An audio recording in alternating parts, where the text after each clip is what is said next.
and messed it all up. So, All right. what's going on, guys? We're here. We're live. Welcome to a brand new Poker Life podcast. My name is Jose Ingram, one, aka Chicago Joey, coming to you from a new place today, where I am currently been reevaluating my life and trying to figure out what the hell I'm doing with myself. In the meantime, we're gonna hope that some podcasts are gonna help me find my way in life. And today, we're joined by a person who I've been wanting to have on for a long time now. And I think the last time I saw him was at the PCA at the pool area, him and his mom. And I think the fam were down there walking around. I met his mom, and I said, you know what? We got to have your son on the podcast so that way you can check out the podcast, because she said she never saw one. Making it happen. We're joined by the young Canadian himself, Max Greenwood. What's up, Max? Welcome to the podcast, Poppy. What's going on, man? Not much, man. Thanks for having me on. What do you? So you're up in Toronto right now, right? You're railing the finale of the 10K Scoop main event is going on right now, and so you're kind of you're up there right now railing that, and maybe you can win some money. This might be one of the first times on the podcast someone has actually been able to win a large amount of money while also doing the podcast simultaneously. Yeah. So my brother's still in. Maybe we should make a rule that I'm not. We have to keep the podcast going as long as Sam's still in the 10K. So if he final tables, we're going to midnight or whatever. How long you think that would be? I don't know. I think it's a 3-day tournament. So probably not super late, but it's still going to be another at least 6 or 7 hours, I guess. I can't believe they're making these 3-day online tournaments now. That seems before it was just play the final table on the one day and then day 2 was over pretty quickly, but now it's actually legitimately 3 days. Yeah, I mean, it's huge. They got like 900, I think, 824 runners for a 10K online tournament. And I don't even know what the second most they've had is, but it's probably like 500 or something, 500 or 600. You played that as well, right? You played all the Sunday events? Yeah, I played it. Yeah. All right, well, let's tell a little bit about Max for those people that don't know. So, Max, you've been playing poker online for a long time. You mainly play online. You play online and live, though. You play a pretty good mixture of both, correct? Yeah, I played I'm very old school. I played like Party 510 and Party $100 sit and go starting off back in the day. Would always go down and take shots at WSOP, and then once I kind of binked a few things, I started playing more EPTs and been doing that lately. Max, you look like you're 23 years old. So did you get started playing online when you were 13 and really breaking TOS hardcore? Or do you just I know you look magnificent for your age, so you're not actually 23, but how old are you? I'm 31. 31, kid. Man, I feel like the kids these days that are still playing online poker that are 30 and 31, 32, they just look so young. I don't understand it. I always get that I'm the youngest looking Greenwood, and I'm 3 years older than my brother, so. Yeah. Also, for you guys that don't know, Max has both of his brothers play poker, debatably at a pretty high level, although I think it's pretty safe to say they both play at a pretty high level. And his brothers are Sam Greenwood, who is one of the, I believe he started using the term reverse blocker, which then I started using all the time to describe PLO situations. But I first heard the term reverse blocker from a Sam Greenwood tournament video. Don't ask why I was watching a tournament video, but I just enjoy his tournament. I don't know why I like watching his tournament videos. Even though I don't play tournaments, I enjoy them. And then Luke, I don't know much about Luke, your other brother. Tell us a little bit more about him. He does the same thing, like played cash back when it was easy to do well playing cash, and now he plays mostly tournaments, plays like a bit of Zoom when he's feeling it, but mostly tournaments now. And then why do you sound so much different than your other two brothers then? Sound different? They have since they were twins, or since they are twins, when they grew up, they spoke to each other mostly. So they developed like their own kind of dialect when they were really, really young, and that's why they talk a bit differently. Oh man, I kind of have my own dialect. I talk to myself, so I can't imagine if I actually had a brother growing up with me, we'd probably be talking that would be. So wait, so they're younger than you, right? They're 3 years younger than you? Yeah, that's right. So you started playing poker before they did, or how did that work? I did. So I started playing when I was in first year university, and after I had a little bit of success, they were still in high school, and I got them into it a little bit. And yeah, I guess they were kind of similar, like maybe got into it a year or two after me. I'm sure Mama Greenwood was happy. Perfect. My oldest son's gambling. Now he's going to get my youngest son into playing poker online. I'm sure she was how did you feel about that? Because my mom would have been fucking pissed at me if I did something like that. Yeah, she was okay with it. She wasn't like pissed at me necessarily. I think she was just a bit upset at the situation where we were all playing poker. But then, as I'm sure you know from PCA, both my parents went from slightly worried to, as soon as we started having success, like, oh, we're like so proud of you guys, telling all their friends, like over the top bragging, saying stuff that maybe isn't necessarily true about how great we are. It's crazy, Papa. You put your parents up in the Cove, now the PCA for about 6 to 10 days. All of a sudden, man, they feel a lot better about their kids playing poker. I remember I did that for my mother. I flew my mom and my stepdad out to Vegas, and they certainly have a different viewpoint on their kid playing poker for a living once they go through something like that, or once you get them something like that. So yeah, I think they're nervous, right? Like, they want to make sure everyone wants to make sure their kids do well. And when you say you're gambling for a living, it's like pretty scary. But then as soon as you start bringing in some results, they can get behind it and get proud. When you have enough money to put them up in the Cove. Right. For anyone that's never been to the Cove is expensive as shit. So if you're putting your parents up in the Cove, you got to be. I mean, the Cove is so expensive, and it's such a far walk, man. Is that where you? That's my first time at the PCA down there this year.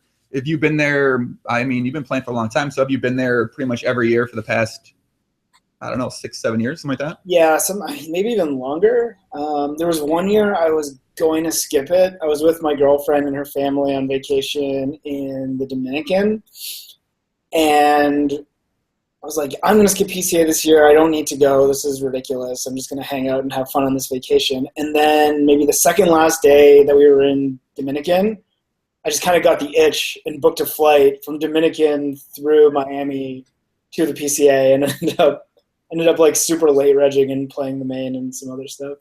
So I'm not a big tournament player, but from my viewpoint, I thought the PCA was like, there was so much to play. I mean, if I was a tournament player, that would have been pretty fucking cool, because there seemed like there were so many events. It just seemed like it was set up pretty well, but I wasn't sure how many actual fun players sort of. Because it seems really hard for someone to just sort of stumble into the PCA and be like, hey, I'm going to play this event, I'm going to play that event. So it seems like it would be more regular type fields, but at the same time, that might not be a bad thing. But I'm curious what someone like yourself thinks about it from your perspective. I'd say they get a lot of online players, so people who do it for a living and fun players, and sat in a ton of people. So maybe not as much in the last couple of years, but previously it was like kind of PokerStar's big event, right? And they'd always sat in tons of people, so the field sizes would get pretty big and it'd be a pretty good tournament. And then they've done stuff recently, right? Like 2 years ago, they guaranteed $1 million for first, I think it was. And because of that, they got people who might not otherwise come. Plus, you don't get people stumbling upon it, but if people know about poker, they kind of know about the PCA, right? Like if you're a random guy who has a real job and you're on 2+2, for example, like you know what the PCA is, and it's really easy to get to from almost anywhere in North America. Yeah, I don't know. I think they get pretty good fields out. It's maybe not the same as like Barcelona, where you're getting infinite Spanish people who are just like locals playing it, but it's always pretty good field.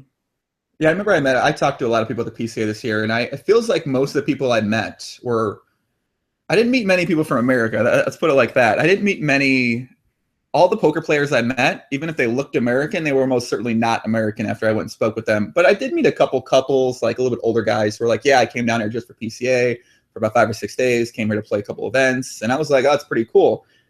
Because as you mentioned, if you're like a recreational player in 2+2, you know about PCA, but it seems, I mean, I don't meet many Americans who know about 2+2, honestly. I just never, even when I'm around a poker setting, I'm like, hey, even poker players, professionals, I'm like, do you go on 2+2? Most say they never really go on 2+2. So I'm not sure. I think 2+2 is mainly non-Americans at this point in time. Yeah, that's pretty interesting to me. I would have thought that that's where people would be finding out about it. Because I feel like 2+2 is huge, right? Like at one point, I remember it was ranked like 20th. That's totally picking a number out of my head, but like 20th biggest forum on the internet. Like not gambling, like total forums in terms of people and traffic and whatnot. Yeah, I could believe that. I think it's I think once people just don't have access to playing, because before it was probably one of the biggest because you could always just load up stars. You could have stars open, and then you could go on 2+2, or you'd go on 2+2, and you'd be motivated or excited, or just you want to play poker. Whereas now most people probably just they feel like they have no option, which in some cases they might not have any option to play poker online. So instead of even going to 2+2, they just don't even bother because they're going to get it. They're going to want to gamble or they want to play poker, and now they can't. So it's sort of, they just cut that part out of their lives, and I guess they just move on to some other sort of type of habit, whether it's, I don't know. I feel like we should try to find some old American recreational type players who used to go on 2+2 and now don't anymore because they can't play poker online, and see what they do these days. I mean, I'd be curious to see how that goes. So. Guys, we are live on YouTube right now, and we're not on Twitch because I'm currently on location. If this is the first podcast you watch, shout out to you guys. I don't usually normally do them from like a bed setting, but I'm at an Airbnb in Los Angeles right now. Shout out to Santa Monica, shout out to the beach. And this is about my only option right now to do the podcast. So if it's the first time, don't be confused by the background. We typically have a little bit more GTO background. So, but Max, what have you been playing lately, Poppy? What's been your poker schedule as of late? Pretty light, but like I've tried to play most of the EPTs and play a pretty big schedule there, and then try to play big series online and the occasional Sunday. Are you playing because I know there's like the high roller, super high roller, the extreme high roller, and then like the high roller above that. Do you play all those events up to the top high roller? No, I played the high rollers, but not I played 2 super high rollers. I played Barcelona this year, the 50K, and then I guess the one-day 25K was also considered a super high roller. And then I won a seat into the 50K one day in Monte Carlo. So I don't usually play the super high rollers, but like anything up to that I've been playing. So what do you think it is that, I guess, what would it take to get you to a point where you become like a regular in those type of games? I don't know. They're kind of tough. I want to say really tough, but I think recently there's a lot of people playing them who aren't the best necessarily. So maybe it's something where like I could have considered trying to get in there. But in terms of like taking a big piece of myself or selling a bunch of action, it's just kind of tough for that, right? Like I could, but I don't know if it's worth the time. Maybe that's just my way of saying I'm not big time enough and trying to justify it. But yeah, I don't know. Like I thought the 50K in Barcelona was an awesome tournament. I'm happy I played that. I think something like the 100K in Monte Carlo probably wasn't close to as good as that, and I'm not too upset that I skipped it. It's interesting because I feel like you're one of those guys that like you play both, but there are certain guys, I guess, who like play all the super high rollers, or some guys who maybe aren't quite to that level where they're even playing 1 or 2.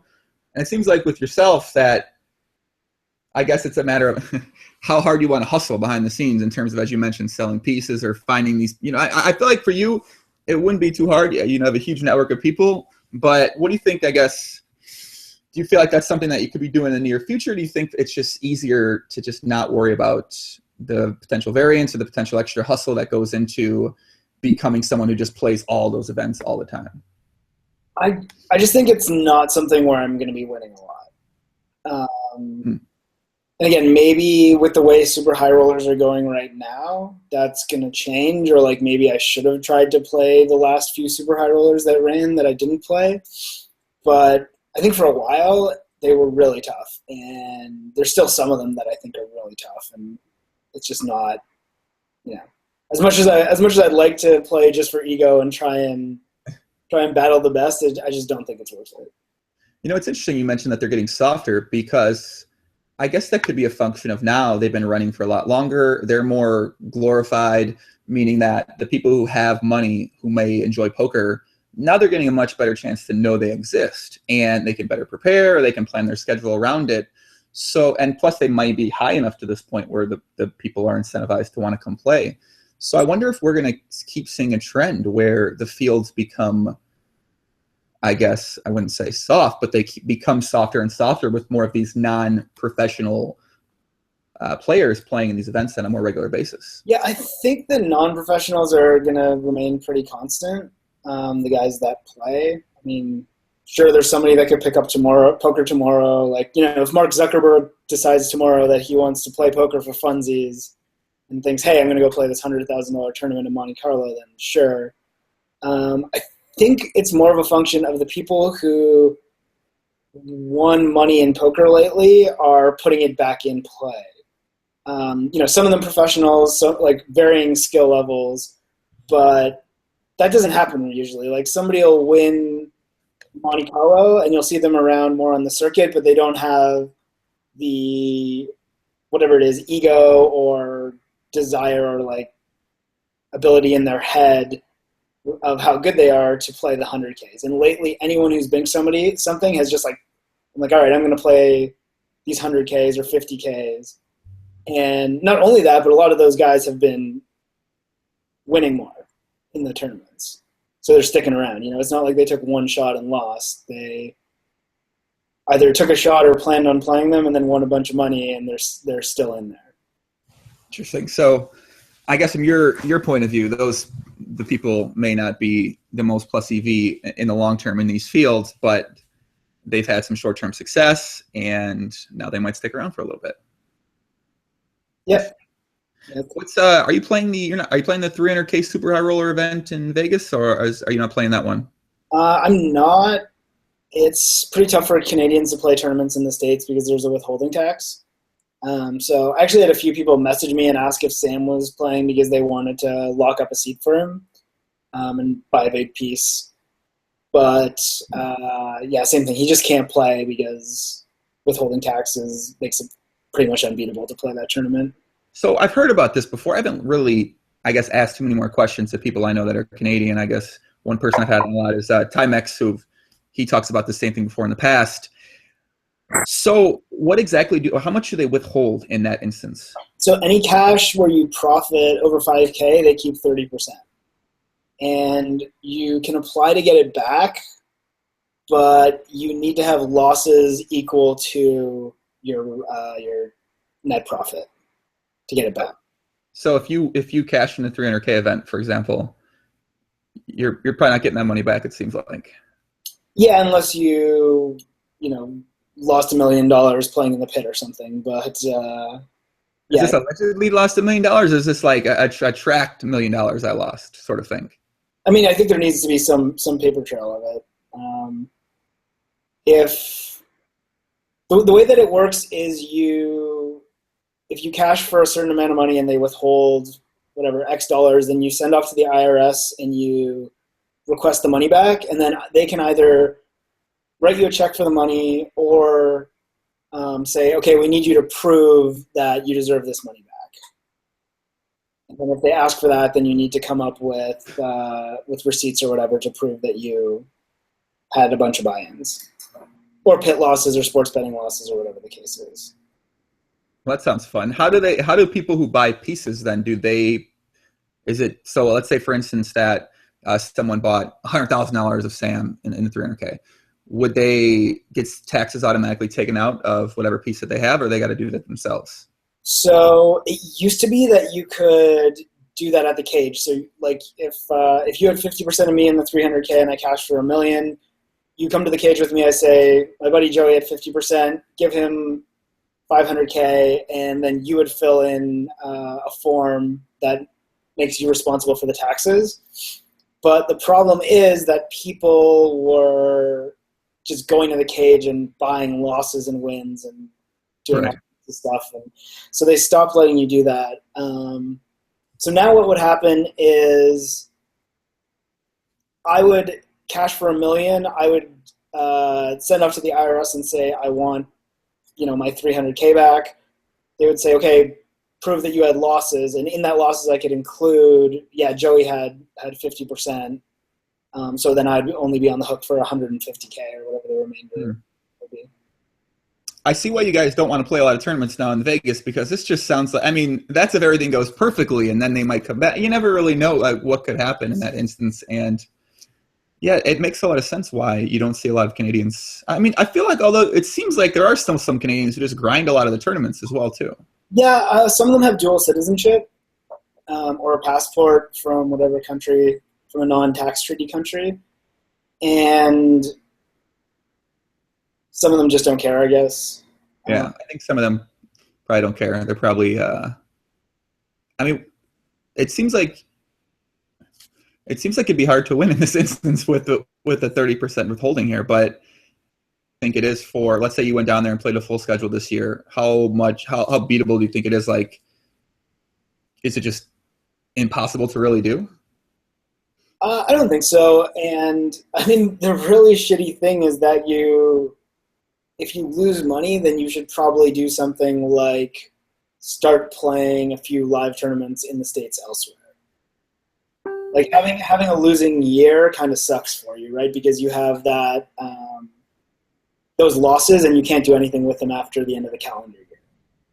So like this year, I probably would have gone to play some of those Florida tournaments if I didn't have a winning WSOP. Like if I lost a bunch, I would have probably gone down to Florida, but I won money this year during the WSOP, so it's really hard to justify going to play another tournament where if I cash, it's just going to be another hassle and more money that I'm going to have to try and get back. Yeah, you went pretty deep in the main event last year, I believe. What'd you get? 41st, I think. 41st, huh? What is that? 41st, man. So what is that? What do you get paid for that one? I think it was about 160. So man, it hurt. It probably hurt, didn't it, when you got eliminated in 41st? Yeah, it sucked. It was like very draining, I feel like. Just huge adrenaline dump. When I busted, I just didn't really know what to do. I kind of was like walking down the Rio hallway and just like sat down on a chair, like one of those benches in the empty Rio hallway by myself because there's nobody else in the Rio during day 6 or 7, whatever it is of the main. Mm-hmm. And just like, well, that sucks. Don't know what I'm going to do now. Messaged my girlfriend. She picked me up, went back to our house and hung out. But it was really cool going deep in the main. I've told some people this, but it's an experience I think like as stupid as it sounds, it's an experience I think everyone should have once in their life just for the experience of it. Mm. Where if you're someone who grew up like watching the main event on TV, or even if you've watched it recently, and you always see the cameras panning over like the room, and it gets more empty as the tournament goes on, and it goes from like the zoo with thousands of people to 40 people plus camera crews and staff, and it's just like kind of really eerie and like ghost town, like in the Rio. But at the same time, I don't know, for me at least, I was just very intense and focused and tried to get in the zone. Tried meditating on every break, which I don't do that often while I'm playing poker tournaments. Just to like clear my head and be like, okay, this is like possibly a once in a lifetime shot to try and win the main. So do everything you can to try and win it. Mm-hmm. Plus Justin went deep in it, Bonomo, and I was staying with him during the summer. So that was pretty awesome. Like, you know, day 3, we got dinner together and just went back to the house, got some takeout, went back to the house. And then day 4, we got dinner together and went back to the house. And then day 5, we got dinner together and went back to the house and hung out. And at one point we're like, so are we just going to both final table the main or what? Like, this is actually going to happen? And then it didn't. But It's pretty awesome, man. It's, I mean, just from being there, I remember I went there when it was getting down to the final bunch of tables, and I expected it to be packed with people, like on the rail, people cheering, like a bunch of Brazil flags and people yelling languages I don't understand. But I was kind of surprised how subdued it was until it really got down to the final 2 tables, and I guess Negreanu was still in it, so of course people are just going there because Daniel's in it. But I was surprised at how it seemed pretty tame in there for the most part overall in terms of the rail. Yeah, I was pretty surprised at that too. I guess it's just like there's not that many good spots to sweat from. And I guess people are also doing other stuff besides sweating their friends on day, whatever it is, with like 50 people left or 60 people left in the main. I think that's the thing. It's pretty fucking boring. You're just kind of standing there, and you're like standing by the. What do you got, Max? What happened? You know, you're just like yelling and stuff, and you don't even know what the guy's announcing, which table he's announcing if you're on an outer table. So I gotta say, it isn't very spectator friendly for the most part. No, I mean, live poker is not at all, and the main event's even worse for it. At least with that many tables left. Yeah, I guess even the final table, unless you have a friend who you're I guess if you're drunk, it makes it more fun too. But even then, I feel like you have to have a friend you're sort of invested in somewhat, not necessarily monetary, but just invested in some form or the other to really make it exciting to watch the finals. Because like the first hour, okay, fine. But after that, man, it's just, you can go home and watch it on TV. It seems like it's more exciting just to watch the live stream on television. Yeah, I mean, poker is fairly slow, and live poker where people are taking forever with decisions, and they're getting like 20 hands an hour. It's just not that exciting to watch 20 hands of live poker in an hour if like that's what you're choosing to do with your day. Do you think the GPL might be able to fix this problem, I guess you could say, or fix the reality of the situation in terms of making poker a more friendly spectator type of outing, a sporting event, I suppose they want to say, a sportify poker sort of thing? I think what they're trying to do is great. I have very little faith that it's going to work. I was talking about this today, actually. I think what they're doing with the 300K is kind of a better idea. Meaning the contest that they have, you pick the perfect lineup, all the final people at the final table. I think how they finish, rather. If you pick how they finish 1 through, I think it's 9, you win $1 million. But the person who gets closest, according to the point structure they have, gets $10,000, and then the top 25 get watch credits, which the watches are pretty sweet, by the way. The MBMT watches, I checked them out a little bit.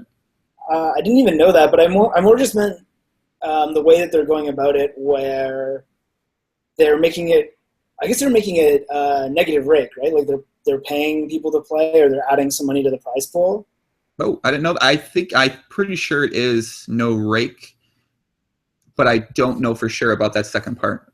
So I'd have to double check on that. Yeah, but anyways, just giving something to the players and getting the people that you want in the field. Because if you look at GPL, there's a lot of guys who opted out because it just wasn't worth their time.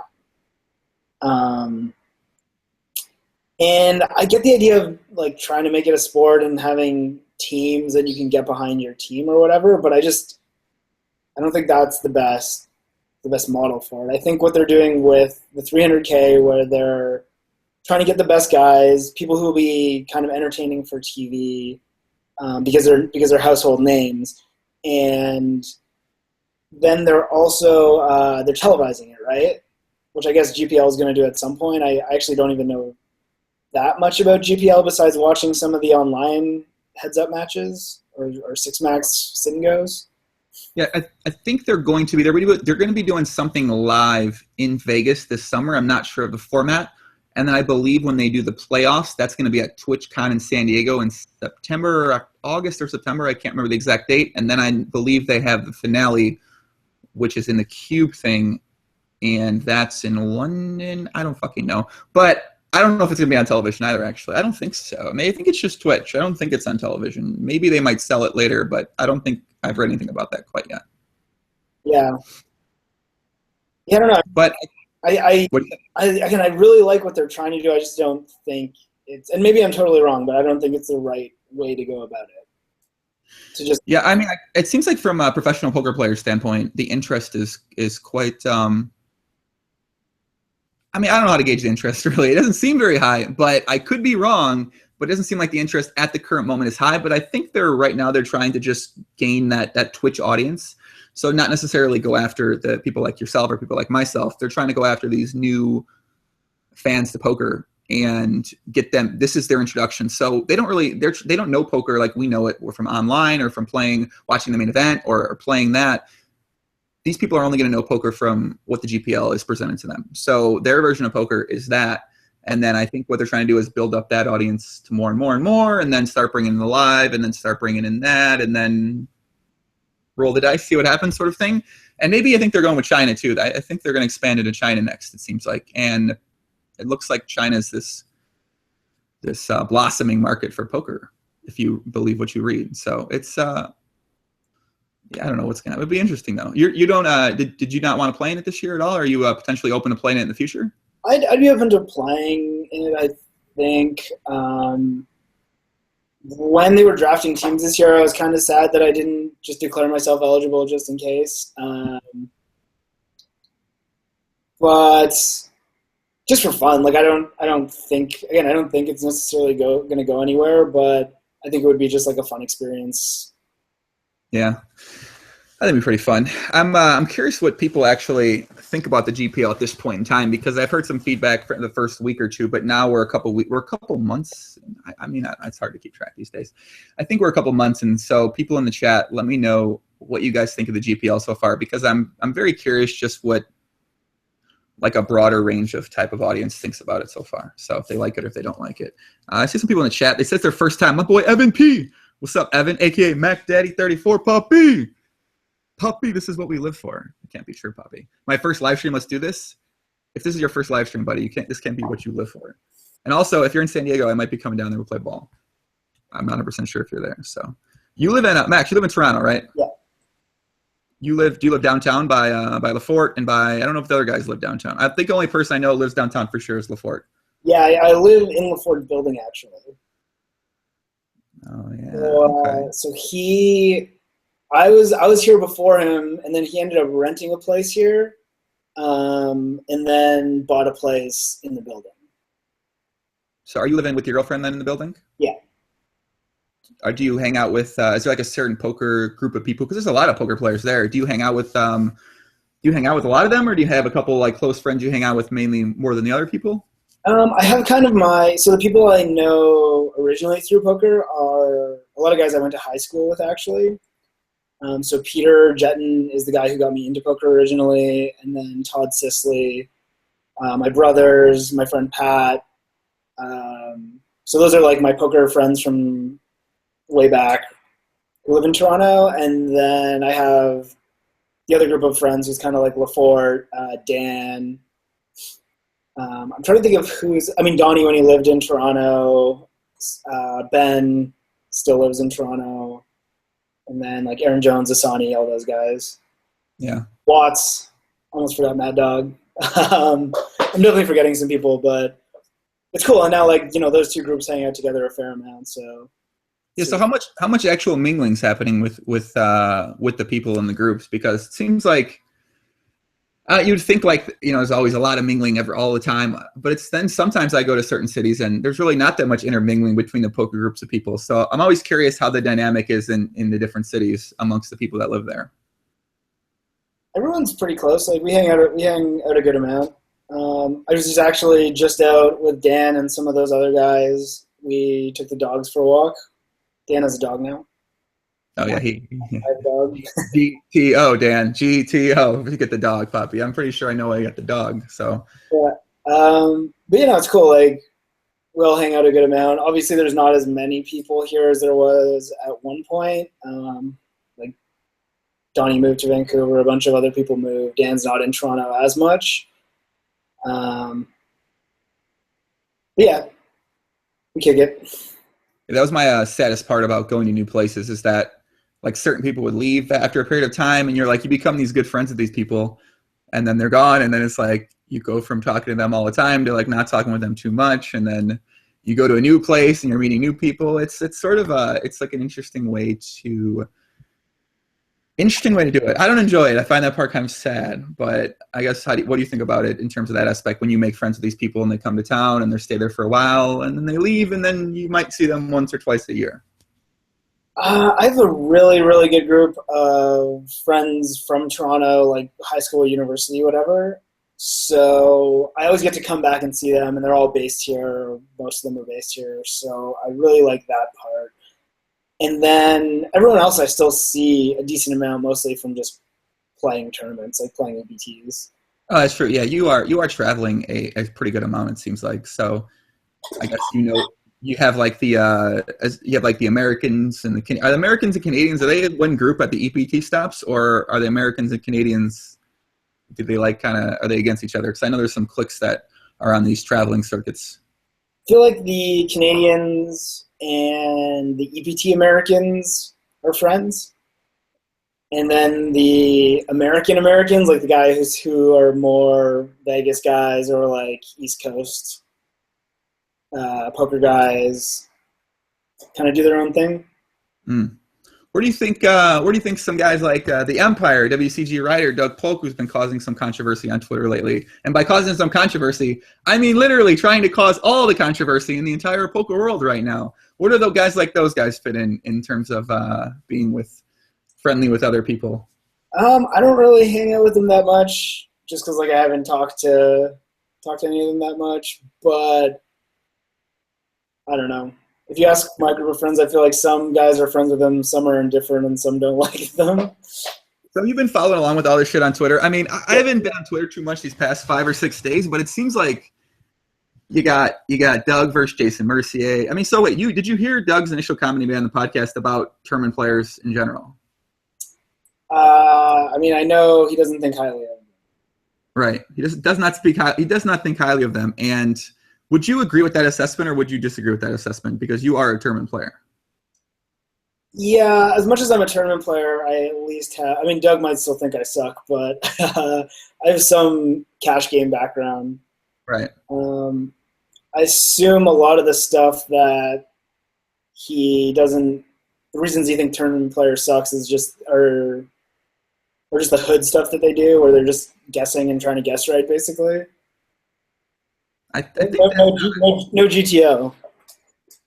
Yeah, and some of the arguments I've been reading back and forth between guys who are really good at tournaments and Doug is that, there's certain spots that a cash game player like Doug is just not thinking about in any sort of the same way as some of the best tournament players. So he looks at that spot as, oh, this is like a whatever spot. But tournament players are looking at those type of spots much deeper, and they actually realize that, oh, there's much more that goes into it. And it's not necessarily quantifiable by some sort of dream machine type of thing. But I guess when they view the spot, they view it in a certain type of way. And I feel like I can't say I completely agree with Doug when he talks about tournament players, but I can certainly see where he's coming from in terms of some things that might take place, some of the lines they take during hands. So it's what do you think about the Doug versus Jason thing? Have you been reading about that at all? I only read the very first little bit where Doug was just saying Jason sucks at tournaments, and Jason was saying I play a lot of other stuff besides no limit tournaments, I guess. Yeah, I'm happy. I don't know what happened after that. Yeah, I'm happy that I don't exactly know. I don't think anything's going to come to it, because I'm sure you probably think this too, that Twitter beefs don't really translate over to in real life beefs. So I can't remember a time I've ever seen something really take place, like even a challenge or anything like that. I don't know. Can you remember anything like that actually coming from any of these things? My Brian Hastings Twitter beef turned into a bit of real life beef, but only because I went deep with him in the main. Well, Max, I was there for that, so I do. Yeah, I do know about that. What happened with that, man? What was the story about that? I guess I'll preface it by saying I probably gave Brian a bit too much hate, but I think what he did was insanely scummy, and then he decided not to really own up to it, and kind of had excuses. But I mean, you can correct me if I'm wrong, or sorry if I'm wrong, but it sounded like Brian was having a rough go of it, and he used that as a reason to justify cheating and essentially stealing money from people that he knew. Because when you multi-account someone and you have the information that you're playing them and they don't have the information that it's you, I think you're just stealing from them. Interesting.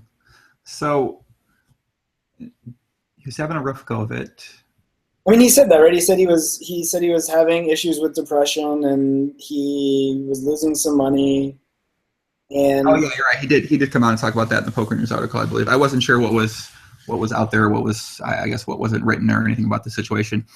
But yeah, I think that's the base of the situation. So, but I remember him telling me that you were giving him a hard time at the table. It's quite harder time than other people were. But I mean, I can understand that situation. It's a situation where where a lot of people might feel the way you felt, but they're just not necessarily going to say it or going to talk about it to that person.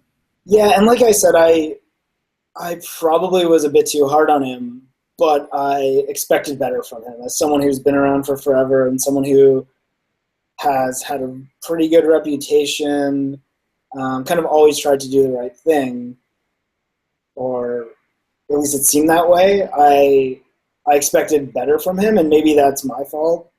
But if it was just like some random kid who started playing a couple of years ago, wasn't really around when those rules were being formed, like the reason, because people used to multi-account all the time.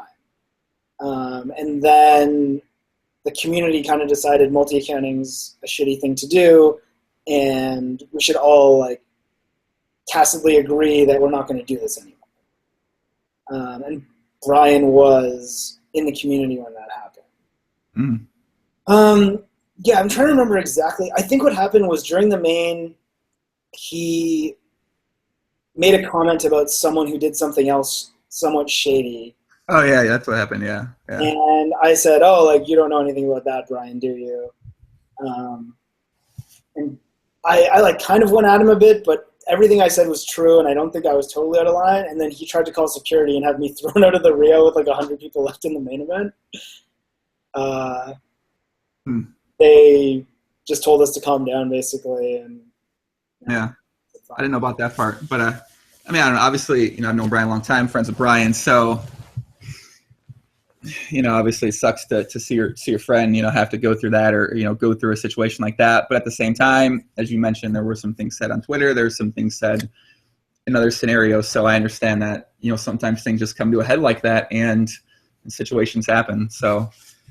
And if you don't, I guess it's a situation you want to try to avoid being in that spot and potentially not having to deal with things like that happening. So we'll see what happens this year, Poppy, because we got the Howard Lederer thing on deck. I feel like we're going to see Howard Lederer at the World Series of Poker after this. Did you read this Howard Lederer apology, Max? I haven't yet. I've heard it's somewhat nonsense. I mean, this just seems crazy, buddy. It's fucking 5 years after the fact. He comes out with something like 5 years after an apology 5 years down the line. And, I was reading some stuff Mason said on 2+2, Mason Malmuth, and he talked about lawyers being involved and maybe people not being able to say certain things. But it seems crazy, right? This guy, they took hundreds of millions of dollars from poker players, and some poker players their lives were changed. Their lives were changed for the worse. They lost. I mean, it just seems insane that the guy would be allowed to be back. And I don't know. What do you think? What do you think about it? Unless there's something that's in the apology that has me change my mind, which I don't think is the case, I would hope everyone gives him shit when he's at the World Series. He's at your table. Just don't. I would say try not to be aggressive or anything, but just be like, Howard, you stole a bunch of money from people. What do you have to say about that? And hopefully he'll go away again. I don't know what's going to happen, honestly. I mean, I don't think we're going to see a fight, but I wouldn't be surprised if we saw like a punch. I just wouldn't be surprised. I mean, it wouldn't surprise me, I honestly. And I can't even understand I guess I can understand the motivation for wanting to come back and play in that situation. But I mean, I don't know, man. It seems crazy. It really does, Max. Say what you will about Russ Hamilton, but at least he disappeared, right? Right, and he did. And I'm sure Howard sort of feels some type of way too, because you have guys like Phil Ivey, Phil Hellmuth, who who knows exactly how a part of Full Tilt and Absolute Bet they were, or UB or whatever it was. But those guys still get to play. They're still viewed as these poker heroes, sort of. I mean, I guess Phil Ivey's viewed as poker hero, Hellmuth's viewed as something. And I'm sure from his perspective, Howard's perspective, he feels like he should probably be like those guys. He did the exact same thing those guys did, and why aren't those guys being viewed in the same light as he's viewed in? Yeah. So. Again, maybe he didn't. Maybe he deserves to be viewed better. But from what I remember reading when the Full Tilt stuff was first coming out, he was pretty responsible for a lot of what went down. Right.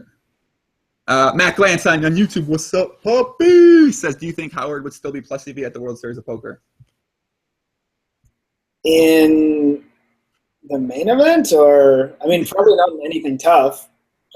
Maybe he's winning in the main In event. the main event? What do you think? Okay, let's start in the main event. What do you think in the main event? I gotta say yes, personally. I mean, I Probably not. I mean, I don't know how much poker he's played in the last couple. Maybe he's been like secretly playing on Poker Stars, playing like high stakes cash or something. But yeah, seems pretty unlikely. yeah, I don't think he'd be super. I mean, that's a great question, Matt. Actually, I don't know, Matt. What do you think, Matt? You probably have a better feel for that scene than me or Max do. I'm curious what you think about that. So, Patrick says, "Do you follow your brother in the Scoop main event?" Yeah, Of course. it's on in the background. How are things going? Give us a little update, Poppy. He's what? Give us an update. How are things going with your bro? Doing well. He's got $1 million now, which I think is his peak. Who else? Ike's still in. Scott Seaver's still in. Yeah, Sam's 15 of 45 right now. Man, your brother's so fucking sick at these tournaments. It seems like he's. I don't know, man. I feel like he's always deep in some big event all the time. So it's just.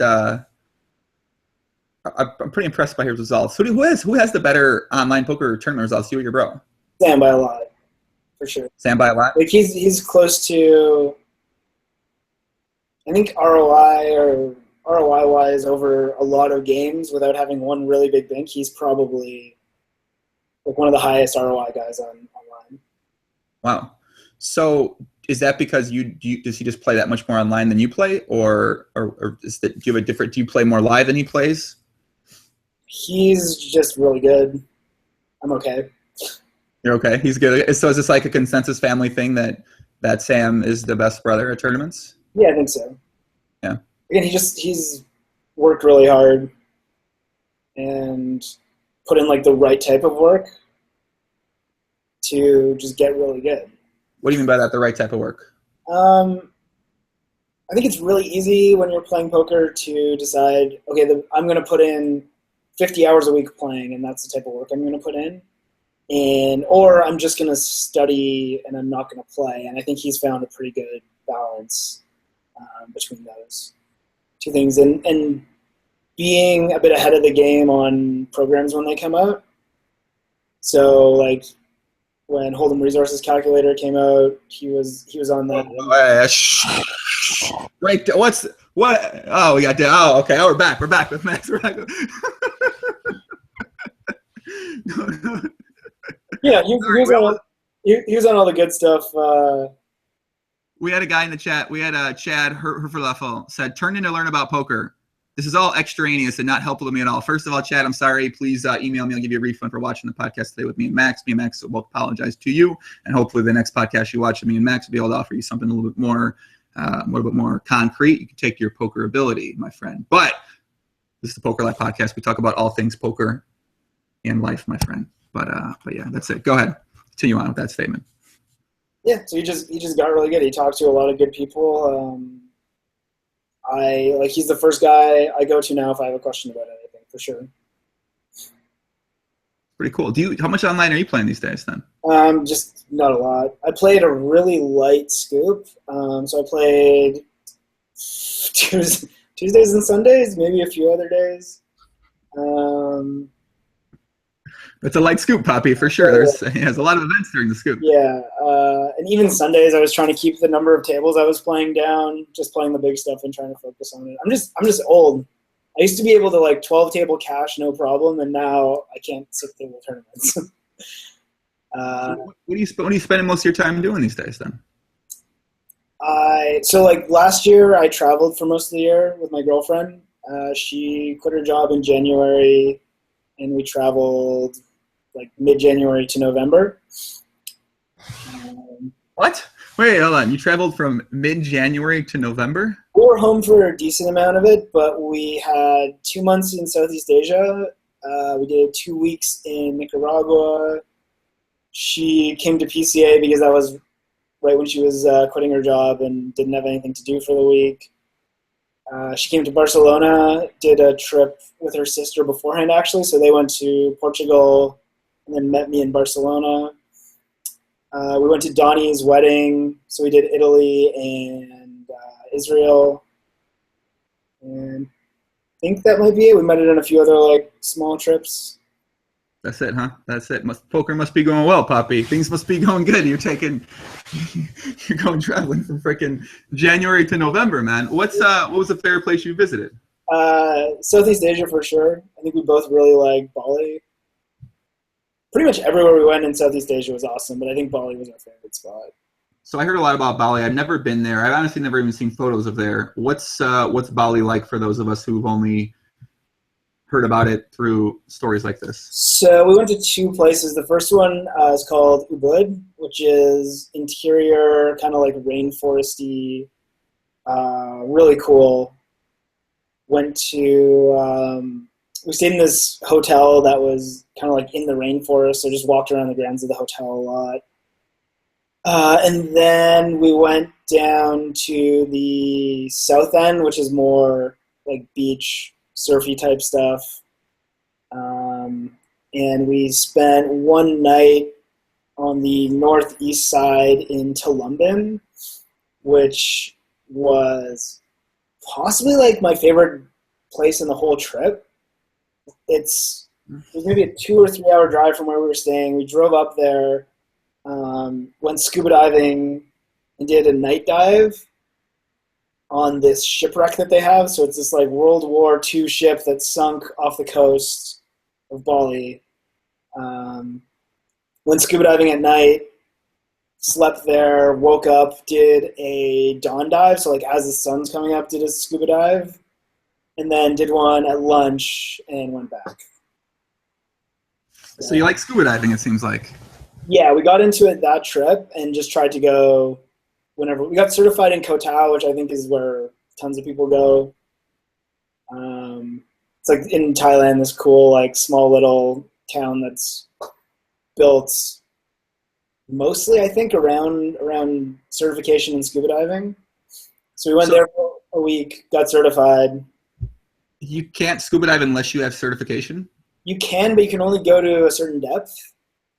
And you can't really do much on your own. Like there's a lot of little stuff you need to do to make sure like your buoyancy stays good. So you're not just sinking or floating. Yeah, just like lots of little technical stuff you need to do to make sure that you're safe, I guess. When you get certified, how certified are you really? I mean, you're by yourself, so you can go by yourself scuba diving in these places, but how safe do you feel about the knowledge that you're supposed to have after you get certified? So we went with a guide everywhere we went. Once you're certified, you can go on your own. I think you're supposed to go with at least one other person. But we had a guide everywhere just to make sure that, like they know the areas. They know, I mean, even just to have them show you the cool stuff, it's worthwhile, but also in case, we'd only done 20 dives. Some of these people have like thousands. So right. In case something goes wrong, you want to make sure that you have someone who knows what they're doing. Yeah, that's kind of what I was thinking, is that if I'm going to go diving in these random places, I better know what the fuck I'm doing if I'm going to go by myself or with my girl or with a group of friends or something like that. It seems like that could be something where if you don't do the right thing, you're sinking and people can't find you at a certain point and stuff like that. So it would be, but I also can't swim. So maybe I don't know the intricacies or how complicated or uncomplicated it might be to do this. So this is a you and Laforte thing? What do you say? The you and Laforte thing? You don't know how to swim?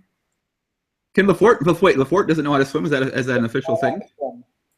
And his ex-girlfriend, who's actually how current girlfriend through, was a lifeguard and kept teaching him. And we're trying to teach him, and he's just like, no, it just isn't happening. Wow, look at that, guys. Everyone who watches the podcast on a regular basis, if you can swim, just remember Laforte can't swim, so you got one up on Laforte. So it's sort of like your mission now to hit him up on Twitter and let him know that you can swim and he can't swim, and that he can be more GTO in something in his life than because when he comes on the pod, kid. I mean, obviously Laforte. He comes off as an incredibly GTO person, so it's fun to know for people out there that he can't swim. There's he probably won't get too pissed if I tell this story, but I wasn't there, so I've only heard it secondhand. But he was in Australia on Australia Day, and it had multiple drinks. apparently was just like walking by the side of the pool and tipped in and fell in the pool. And some girl goes up to his friend. He's like, hey, your friend Sean just fell in the pool. And the guy just is instantly like, oh, shit, and just dives in. Apparently, Lafort was just standing at the bottom of the pool, waving his arms to try and get someone's attention. He's not going to want that one told on the bottom. You think he'd learn how to swim after that? What's that? You'd think he would go learn how to swim after that happened. Yeah, I mean, I've talked to him about it. He's like, I'm a smart person. When people are like, why don't you just learn how to swim? He's like, of course, if I could learn how to swim, I would. I've tried, and for whatever reason, it's just not happening. That's amazing. I mean, like, 6 months old can swim. And though I'm talking to myself, too, so I'm giving a shout. Everything I'm saying before I'm saying to myself as well. I understand the ridiculousness that I don't personally go learn how to swim yet. But you're living West Coast now. You're going to have to learn how to swim. Yeah. I don't know where I'm living yet, puppy. I can't decide, man. You've lived in basically just Toronto for pretty much your entire life, then, right? Yeah, I went to school to university here too, actually. So, what's the longest you've stayed someplace else, one place else, in terms of live there, or just stay there for an extended period of time? Probably just like 2 month trips, like Southeast Asia, and I've done 2 month trips to Europe. Oh, Vegas, I guess, every summer. It's like 6 or 7 weeks. What do you think? So you think Southeast Asia is the favorite place that you've been? Yeah, for sure. It's cool too. Like all the different countries there are really different. Like they're culturally and I don't know, they're just different in like lots of cool ways. Like slight differences to large differences, but places that are, 1 hour flight away are just I keep saying different. I got to think of a better word to describe them. All really interesting in their own ways. Are these places okay? Are they good to go in like September? Because I'm trying to figure out what I'm going to do after the series is over in mid-July. I think I'm going to go to Northern Europe because I've always wanted to go to Northern Europe, but you can only go there for 3 months before Norway, Sweden, and Finland get, they I guess they're only good 3 months of the year, which kind of sucks. But after that, I'm trying to figure out where to go, and a bunch of my friends, obviously including you now, have said check out Southeast Asia. So I'm considering going there, but I'm not sure how good those months are. The September, October, November they would be. Yeah, I'm not sure. We were there, I guess, kind of middle of the year. I think it's just warm at least for most of the year. So you just want to avoid the rainy season, I guess. But when we were there, it was pretty much gorgeous and warm every day.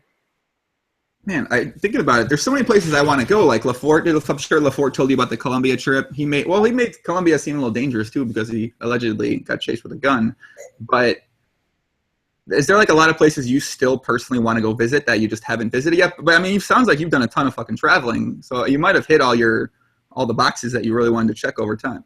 No, there's still tons of places. I really want to do. My girlfriend really wants to do a trip. A cruise to like the Arctic or something, Ooh. Alaska or something, some sort of wintry cruise. I want to do, in terms of a place I want to go, Machu Picchu seems really cool, and I haven't really done enough of South America, so I want to do a bit more South America. I'm blanking right now, but basically anytime I see a picture of somewhere that looks cool, I want to go there. Oh, Honduras. I forget what the name of the island is, but I think one part of Honduras is supposed to be really awesome for scuba diving, and it's still really cheap. So I want to go check that out as well. So how much poker are you playing? What's your approach to poker these days, Max? How do you go upon this thing? Yeah, not much. I haven't played a lot recently. But recently is like the last 3 years. And I've tried to get it going a bit more, but I don't know. I don't like playing.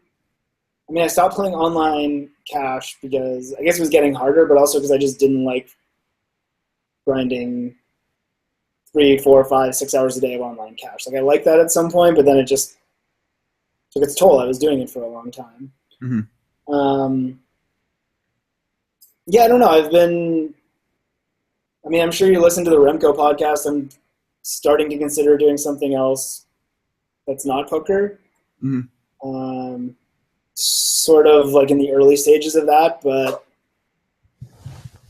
Yeah, I couldn't believe my boy Remco got my Remco never gets me, never does that to me ever. Too, I always do that to everyone else, and then I saw it, I was like, come on, man, Remco, you get Max on the pod 4 days from I have him on the fucking pod. I couldn't believe it, man. I was like, man. Someone said I look like a teenage Jack Sparrow. By the way, I guess that's I'm wearing a head. Yeah, I see your point. I see your point, puppy. I've been seeing my boy Jack Sparrow down on Hollywood Boulevard, so I know what he looks like, and I guess you're right. So yeah, you couldn't. Have you been hanging out with Remco at all when he's in Toronto? yeah, decent amount.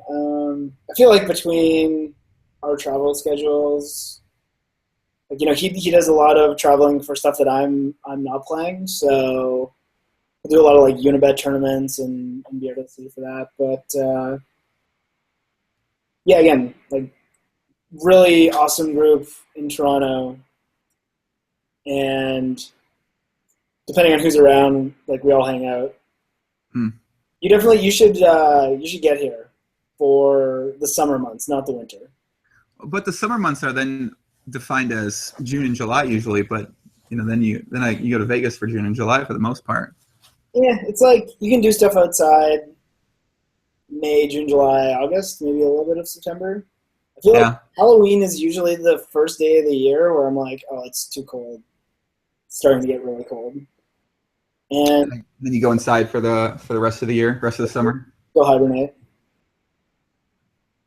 St. Patty. I mean, this year it was kind of a shitty winter. Like it got cold. It was cold for a long time. But I've worn shorts on St. Patty's Day before. Hmm.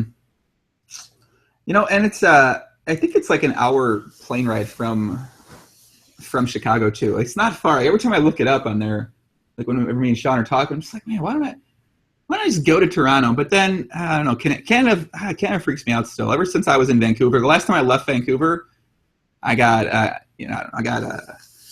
searched for potential drug smuggling when I was going to Australia. So ever since then, I've been a little hesitant to want to go back to Australia or Canada. It's given me a bad taste in my mouth. I got to be honest with you, Max.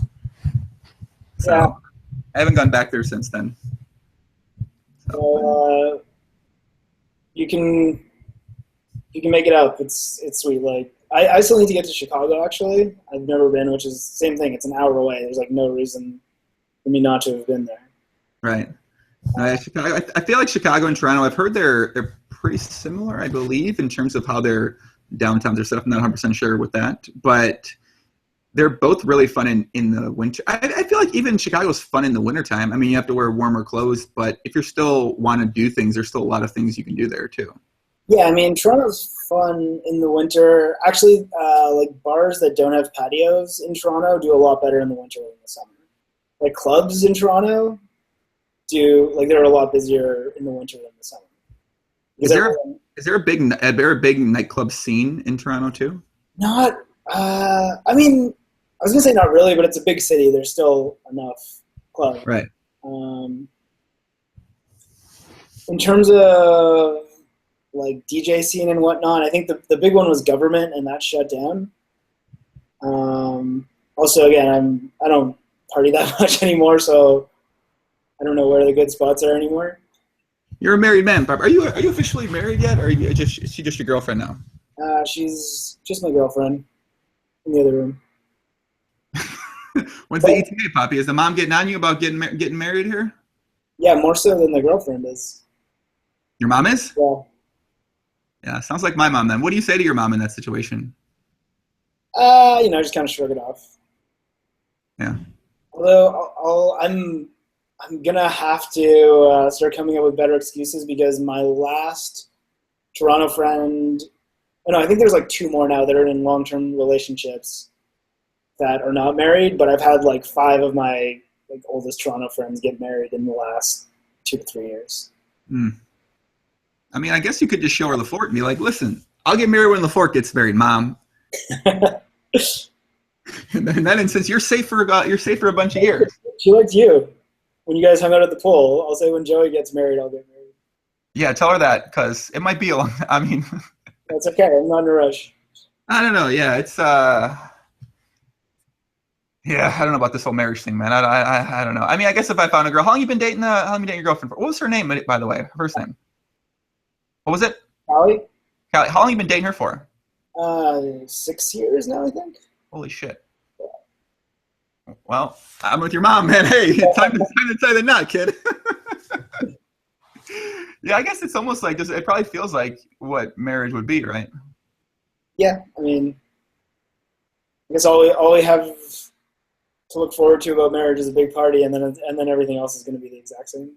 Right. So how does that affect your desire, motivation to want to maybe play more poker online or travel more to play poker?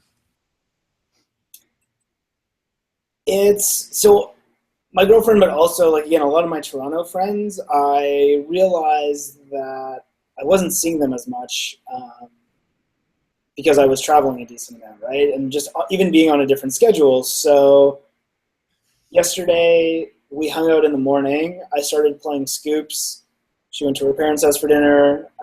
She got back at 8, and I was playing till like 2 in the morning, and I didn't see her till this morning. So obviously hanging out with her, and I mean that's a Sunday too, right? If you think about weekdays, like when I was playing Tuesdays or whatever weekdays I decided to play, it would be she goes to work pretty early. I'm still asleep. I'll wake up, start playing. She'll get home at like 5 or 5:30, and I'll be playing until 7 or 8. So I basically won't see her, like really get to hang out with her until like 7 or 8 at night on a weekday if I'm playing poker. And if I'm playing EBTs or like during WS, that's what else we did last year. We drove down to Vegas. Vegas from Toronto. From Toronto, yeah. So she got the whole Vegas summer experience. How long is that trip? Did you stop anywhere, or did you just drive straight through?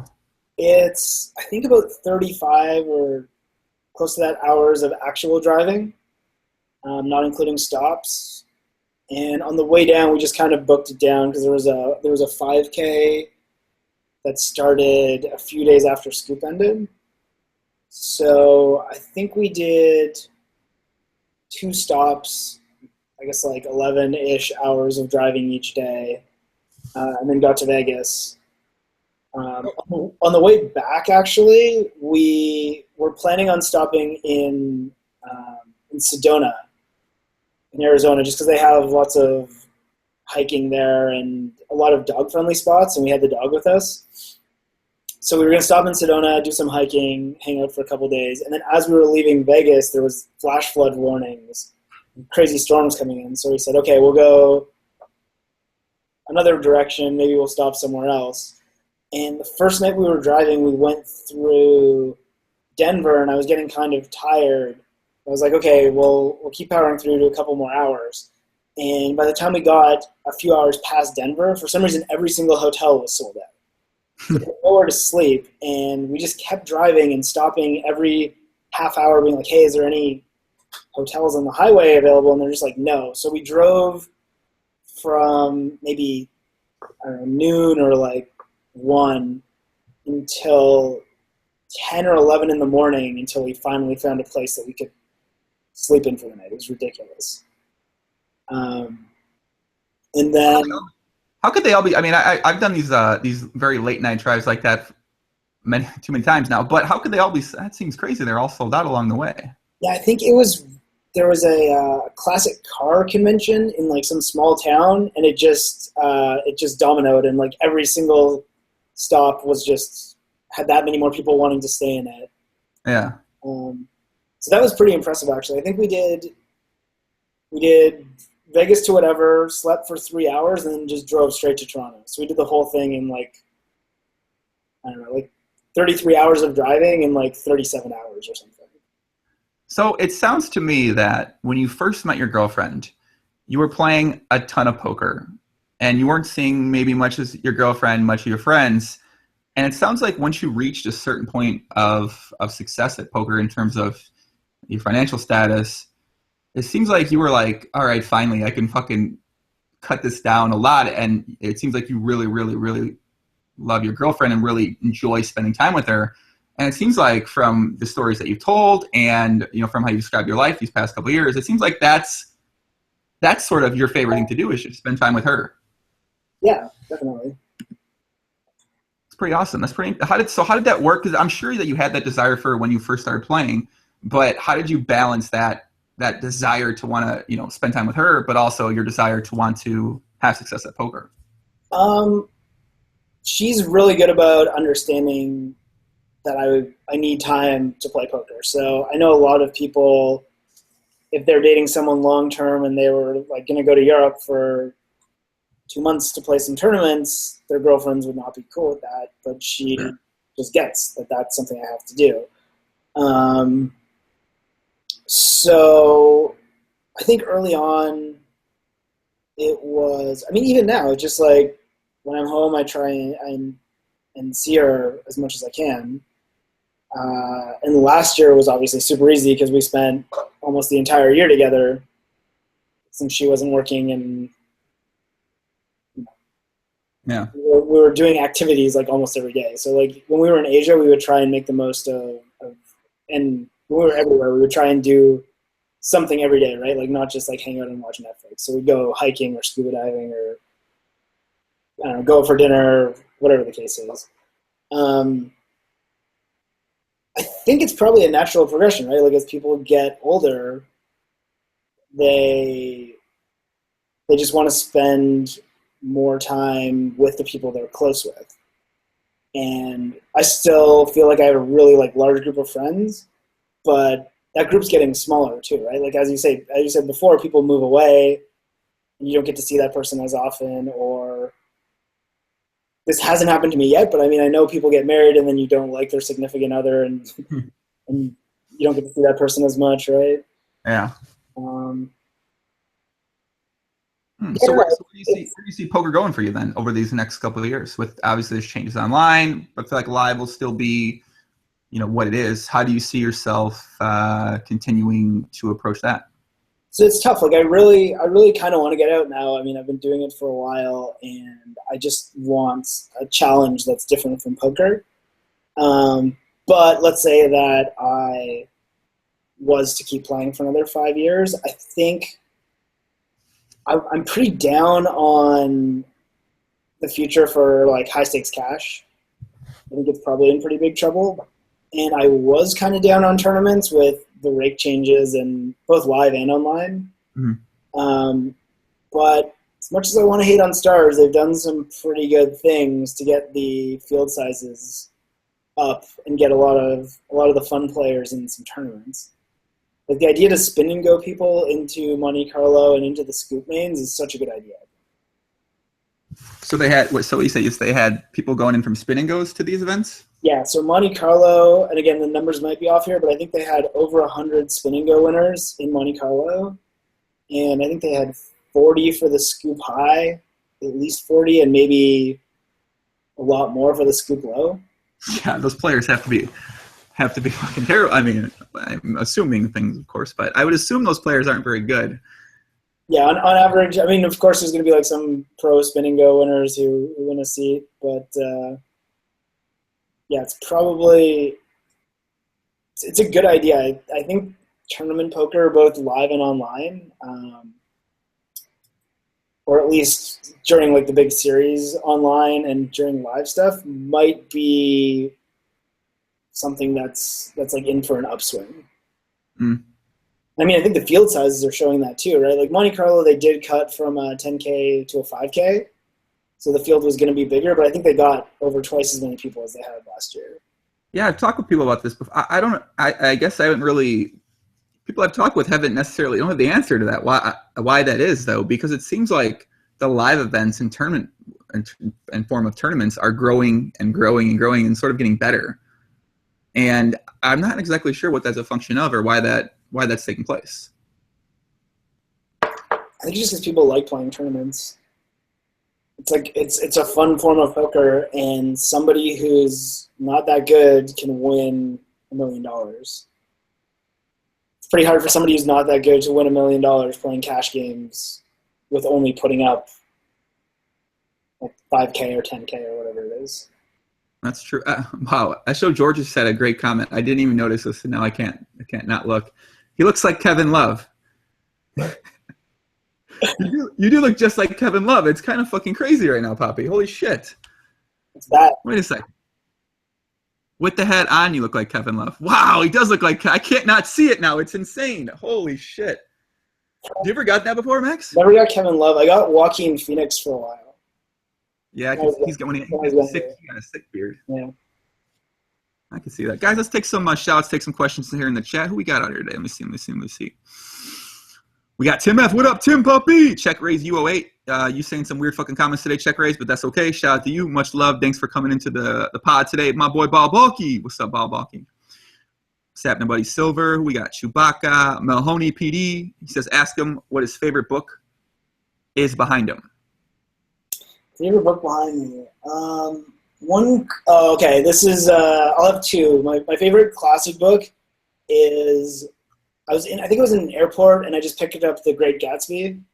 And after reading that, I'm like, oh, now I understand why this is a classic book. Like, it's just awesome. I love how it's written. I'll say a book that I was reading, or I was talking about the other day, is called The Dice Man. Don't know if you've heard about this, but the premise of the book is some guy decides that he's going to roll dice to make every decision in his life. Oh. And sometimes it's like a 1 through 6, or sometimes it's like 1 through 20 or whatever. And whatever the dice says, he goes with. So in terms of like, yeah, it's kind of crazy. In terms of people who are into gambling and like probability and. So wait a sec. So if he says, give me an example. So he rolls the dice. I'm gonna go get food. What is the 1 through 20? What does that equal? I haven't read it in a while, but so this won't be an actual example from the book. But like, so if I roll a 1, I'm gonna go get pizza. If I roll a 2, I'm gonna go get Italian or Indian. And if I roll a 3, I'm gonna go buy a gun and shoot the first person I see. Whoa, okay. Yeah, it's not like that intense, but it's stuff along that line. Interesting. I can't think of. I'm trying to think if there's any of the like Gladwell books or whatever that I really like that I've read lately, but kind of the like pseudoscience books. Right, like what do you have? Tipping Point, 10,000 Hour book. I've heard a couple. Yeah, I've been discussing books way too much lately, guys. So I've been hearing books in my name. What's the one that I think I'm reading next? Something faster, stronger. No, that's a steroid movie. I think something with not bigger, faster, stronger. That's a steroid movie. I don't know what I'm thinking about that. It's something along those lines. I got to get the specific name, but that's the book I'm planning to read. I've been at Universal Studios the other day. I just spent a lot of my time talking with my buddy Joey about books and book names. So now I'm ready to go read some books. So it was is there an audiobook for this one? I don't read. Come on, Bob. Use fucking Google, Poppy. All right, guys, do you have any questions in the chat? Go ahead, asking some questions for Max. Steven says, what's his brother's name? His brother's star's name is the best star's name of all time. It is Straight Cash Homie, but with the cash with the money sign. It's the best. It's literally one of the best screen names of all time. What's your brother's Luke's screen name, Max? This is going to be a good one. Nobody knows how to pronounce it, but it's YRWTHMELHR, and it's You're With Me Leather. It's from like a Deadspin article. It's from a Deadspin article about Chris Berman, where apparently he just goes into a bar and goes up to some girl wearing leather pants and goes, "You're with me, leather," and she walks out of the bar with him. Chris Berman did that. Yeah. I didn't know he had it like that. I mean, anyways, that's what Luke's star's name is. Well, that's actually interesting because I've never known how to say that screen in my life. I'm like, I never knew what it was. What's your star screen name, Max? Go Leafs Go 41. And I always get confused with Mike Leah. Yeah, that's what I first thought. Go Leafs Go. His is Go Leafs Go, right? He's Go Leafs Go A. Do you guys run into the people thinking that it's the same person on the account or same guy playing 2 accounts or something like that? Yeah, I think we went deep in the tournament, and people in chat were just accusing us of multi-accounting. Right. Like the I'm a luck sack and I'm a luck sack. The one guy, I don't know, Kevin McAfee and whoever the other guy is. I'm not sure who's the other I'm a luck sack. What's his name? Dylan Lynn. Oh, Dylan. That's okay. Shout out to Dylan Lynn, man. I like Dylan a lot. Shout out to Pop. I think does he stream on Twitch too? You don't stream on Twitch, Max. Do you go on Twitch ever? Uh, I think I've watched some Jay Carver Twitch streams, maybe. Or I guess what's it called? GPL's on Twitch, right? Right, right. So I watched a bit of that. That's about it. Marco. Marco, the answer is no. Does he have a good hooker story? No, he doesn't have a good hooker story for the podcast. No, he doesn't. Any funny stories? My boy Ben Hellstrip. What's up, Ben Puppy? Damn, Ben. Ben, you've been watching. You've been leaving comments on the podcast we first started a couple of years ago, man. Shout out to Ben. Any funny stories about him and his bros when he was younger? I have, for some reason, this one stuck out in my head, but Sam was pretty young, and a friend of mine was, I think, like, I would have maybe been 13 and Sam was 10 or something, and he was like, he goes up to my buddy, he's like, hey, check it out, I've been working on my swing, and he has a metal bat, and my friend's like, huh? And he just, like, goes to, like, show him, like, his baseball cut, and on the backswing just, like, clocks my friend in the face. I'll try and think of some better ones, but I need. Were you guys athletic kids growing up? Yeah, we all played sports. I played hockey, pretty high level. Sam and Luke played like baseball and hockey, and they played rugby in high school. Oh, cool. It's pretty fun. Rugby. I've never played rugby, but it seems like it would be a painful sport to play. Yeah, I think it's just it's Canada's answer. I mean, not that rugby's that big in Canada, but a lot of high schools in Canada just don't have the. I don't know if it's like the private funding or the size to have a football team, so they go rugby instead. Didn't even know that. Well, I guess the CFL is not very popular at all up there, so it makes sense that football wouldn't be that popular. Jacob Marple says, Joey, very glad your podcast has convinced me to play PLO. Jacob, welcome, Poppy. Welcome to the dark side, my friend. 4 cards, amazing game. The upswings are absolutely unreal. Downswings obviously worse too, but can't be a nit, right? Question mark. What do you think about that question, Max? I agree with that. Upswings are great. Do you play much PLO, the great 4-card game? I tried playing a bit of like 2-5 Zoom as my main-ish game a couple of years ago, and got decent at it, but I don't know. It's really fun. Like, I love playing PLO. It's really swingy. I love talking about it because it's really interesting, like a lot more interesting than Hold'em. And luckily, I'm friends with some people who are awesome, and I get to talk to them a bit about it. PLO tournaments are great too because most people don't know what they're doing. All right, now there's something we can actually talk poker about here because, okay, PLO tournaments. I love PLO tournaments. Don't ask me why, because I feel like PLO tournaments are a different form of PLO in a weird way. It's like PLO, but it's not, because there's so many things that go into regular cash game PLO that just don't necessarily apply and exist at PLO tournaments. So I find it incredibly fascinating. How do you feel like you get better at PLO tournaments, though? Okay, so this is actually a good example of what Doug versus Jason, right? I think there's spots in PLO tournaments, especially, where being very table aware is really important in PLO tournaments. So doing stuff like opening hands, like as a pure steal in a PLO tournament, like, so, opening a kind of shitty hand to like try and steal the bonds. I'm thinking of the those Zoom turbos that ran, which Dan actually won the scoop high, and then I won the scoop medium. And was that this year? What's that? That was this scoop right here? Yeah, this scoop. Okay. We didn't tell us you want to scoop, Max. We didn't know you want to scoop, Max. Okay, now we know Max want to scoop. All right. Who doesn't want to scoop? Oh, tiny scoop. But yeah, I think being able to, especially when there's like ICM considerations in PLO tournaments, guys who know how to play tournaments are going to be similarly skilled to cash game players, even though they might not have that much idea how to beat like 100 big blind deep PLO cash. So when you're saying pay attention to table dynamics in that spot, meaning certain players you can steal because they're going to be folding too much, whereas certain players, better players, are going to be defending their blinds more at a more frequent rate and be able to play better post flop. So therefore, you probably should not open that part of your range, but against other players, you should. And you feel like certain players might not take that into account in playing PLO tournaments. Yeah, I think that against. So in a good lineup, if you're opening, it's a good way to put this.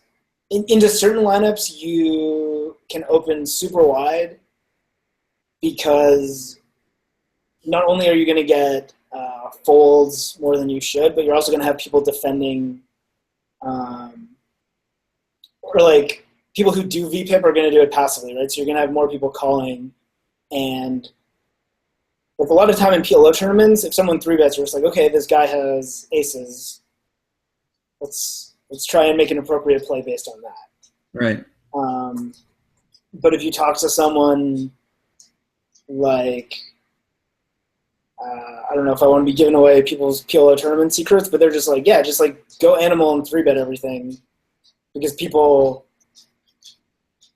are going to fold to 3-bets too much. Some people are opening too wide. Well, that's an interesting approach to take. I feel like that's the opposite of what most people do in PLO tournaments. And I guess at certain stack sizes, I mean, that's I wonder how deep they're advocating 3-betting a lot at PLO. That's pre-flop, depending on the stack size. Yeah, I've been thinking about this a lot lately, Max, and I'm just like limping the button with certain ranges. Like, should you pot it if you're going to open the button? Should you 2.1 exit min rate? I don't know. It's like. It's such a I don't know, man. I don't want to say I like PLO tournaments because I don't know if I like tournaments at all. But I sort of I'm enjoying learning about it, and I'm excited to play the events of the World Series this summer because I think it'll be fun. Yeah, I think so. Here's something else. If you're like opening in PLO cash against a tough lineup, your most likely open size is pawn, right? Right. But for a lot of people, that's what they're opening to. And a lot of that is to like deny the blinds equity or deny the people behind you equity. But in a tournament, you can just like 2.1 or 2.2 or 2.5x and accomplish the same thing. So what I've been hearing, or what I've been thinking about more is instead of, and I'm trying to think like how much I like either way of this, is that when you're playing the button, you might want to limp certain hands against certain players depending on stack size. Like let's say, for instance, ace 10, 8-7 Badoogie hand. So instead of raising that pre-flop, you may decide, or even one suit, you may decide to limp that hand on the button against certain blinds because you're going to be dominating such a big part of their range. They're going to be playing in that situation, and they're going to be flopping top pairs with random bad kickers, and they're going to end up making more mistakes potentially in those spots than you might get in raise. It's just like, so they're basically advocating certain hands you might want to open to 2.1x, and then certain hands you want to limp. But I'm trying to figure out exactly why, and if I like that, or if I don't like that, or if I, you know what I mean? I'm not sure exactly how to go upon constructing my button range in that spot between limping, potting, and raising small. Yeah, I mean, I think who the blinds are depends a lot, but getting people out is pretty sweet. No, that's what I was just thinking about. Is the value in some spots just by taking down the 1.5 big blinds, is that greater than certain cases where you might want to actually play some hands against certain players in position? And I guess that's what we need to figure out. I need to go watch more Phil Goffine videos. He says reduce the variance. So he says never 3-bet, I believe, or don't 3-bet very often. Yeah. So I don't know, man. As you can tell, I get a little excited talking about. I'm walking way too much strat. I got to stop this, guys. This isn't a strategy podcast. That guy Chad that came in earlier is getting pretty excited right now. So, Chad, if you're still watching, I think it's Chad. But if you're still watching, Chad, there you go. That's a very brief part of strategy for you. What was the better go me to talk PLO strat? What'd you say? And I'm sure there's a lot better people than me to talk PLO strat.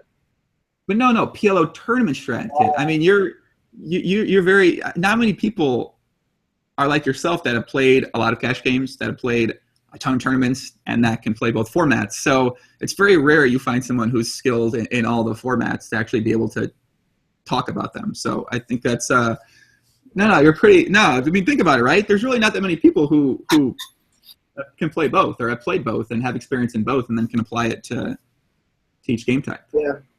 One interesting hand where I won't even say the results, but like an interesting way to think about PLO tournaments is it was 3-handed in the tourney I won.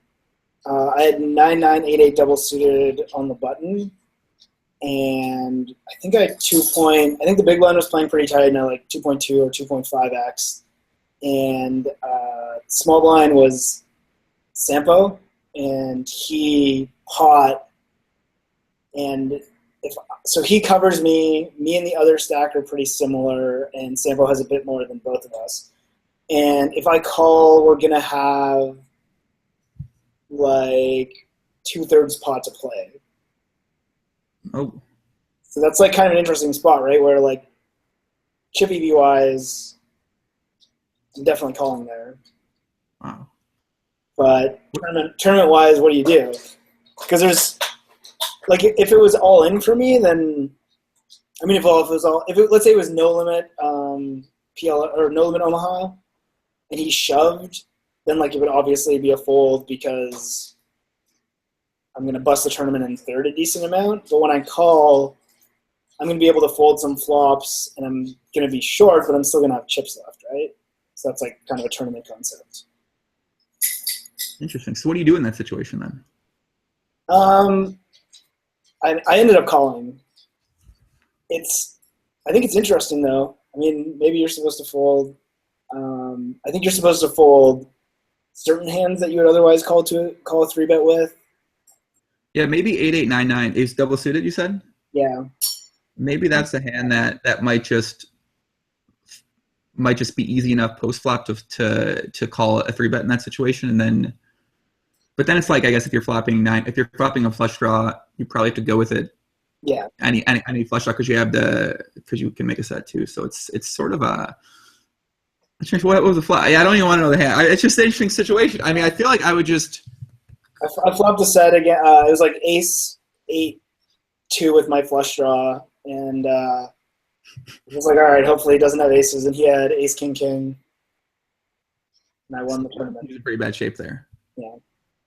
See, it's funny. I feel like that's a fucking dumb spot, but it's kind of an interesting spot too, because it's like, how do you know exactly what the best play is, and how do you prove what you think the best play is in that situation? So that's why I say when I talk about PLO tournaments, it interests me because you have a lot of situations like that are super unique, and how do you really figure? I don't know. How do you really know which plays the best in that spot? In the end, I was just like, I have 8-8, 9-9 double suited. I'm not folding this. I don't care if it's the right play. These tournaments are stupid.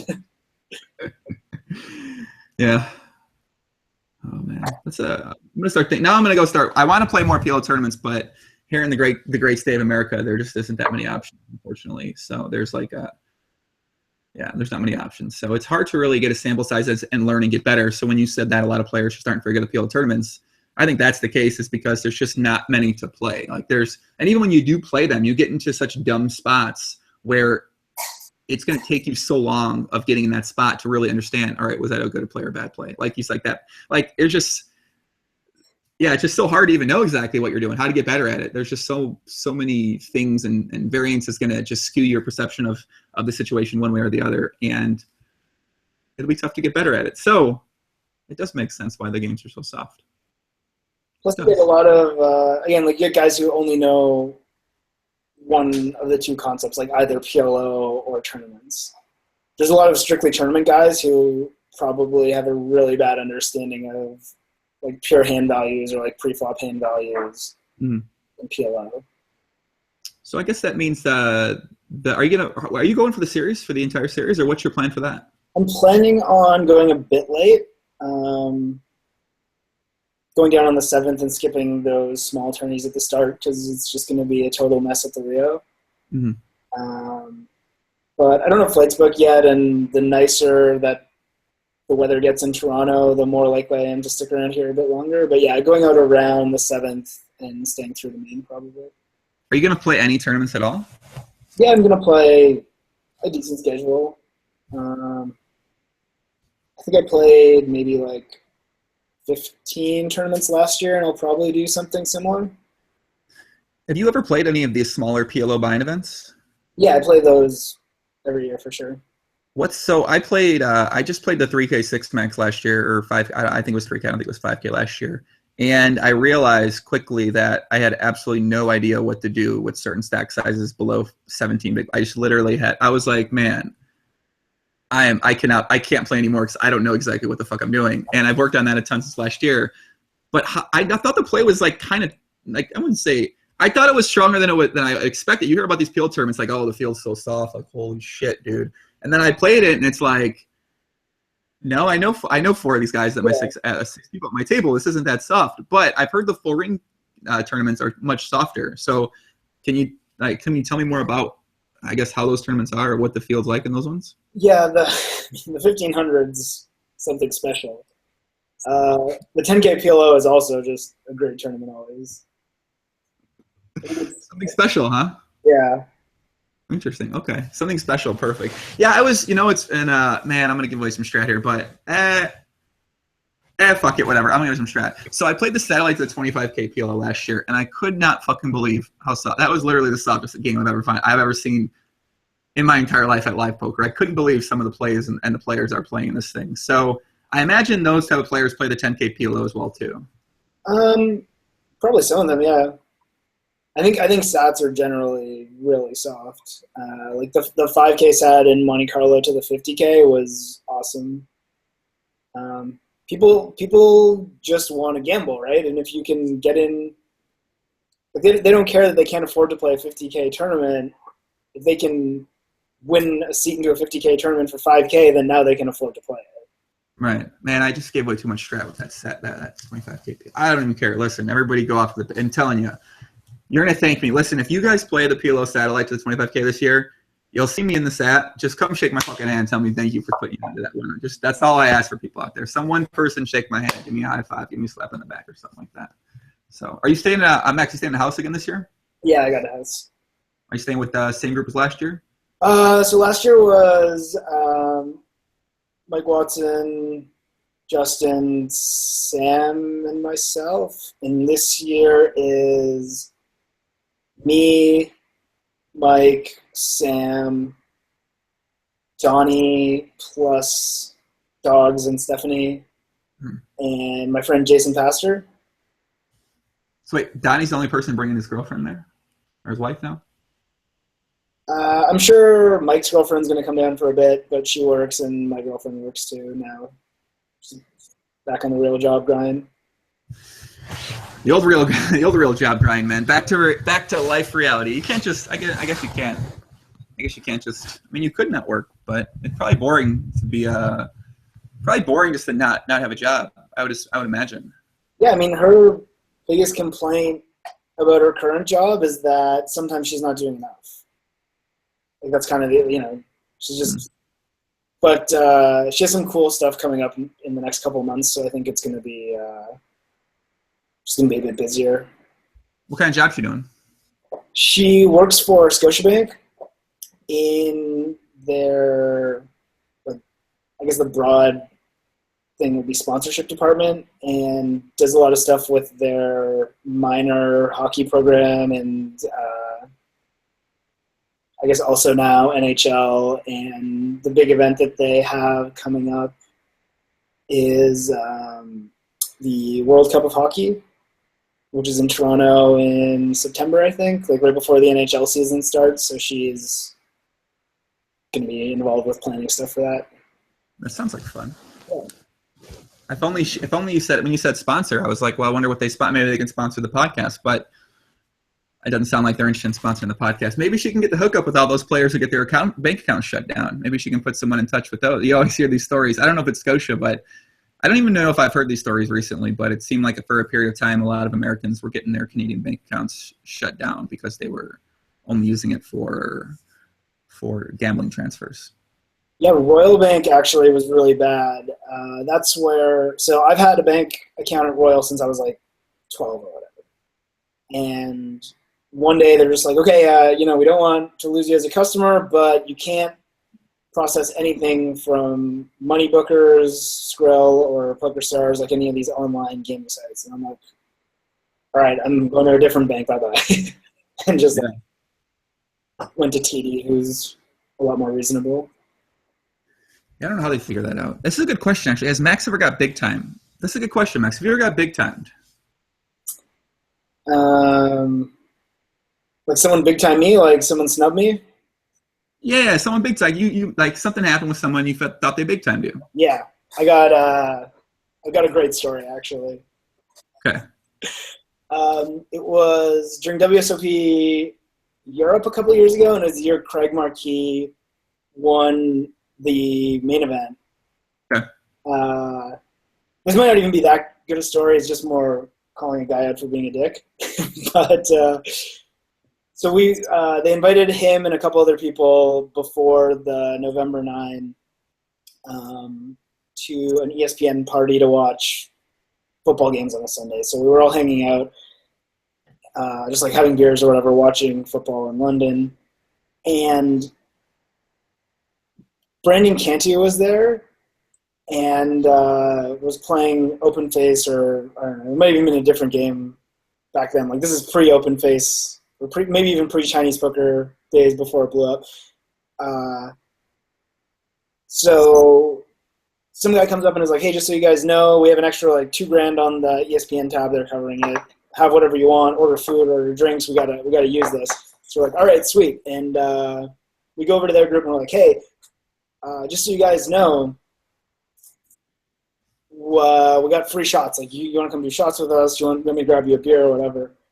And Cantu just kind of looks at us and goes, listen, buddy, I know you're friends with Durr, but he's not here. So, like, I don't want to hang out with you. Like, wow. That's the story. So Cantu kind of tried to big time me. Wow. He said he doesn't want to hang out with you if Durr's not with you. Or he thought that like I was trying to big time him because I'm friends with Tom, I guess. But I was just like, hey, do you want a beer?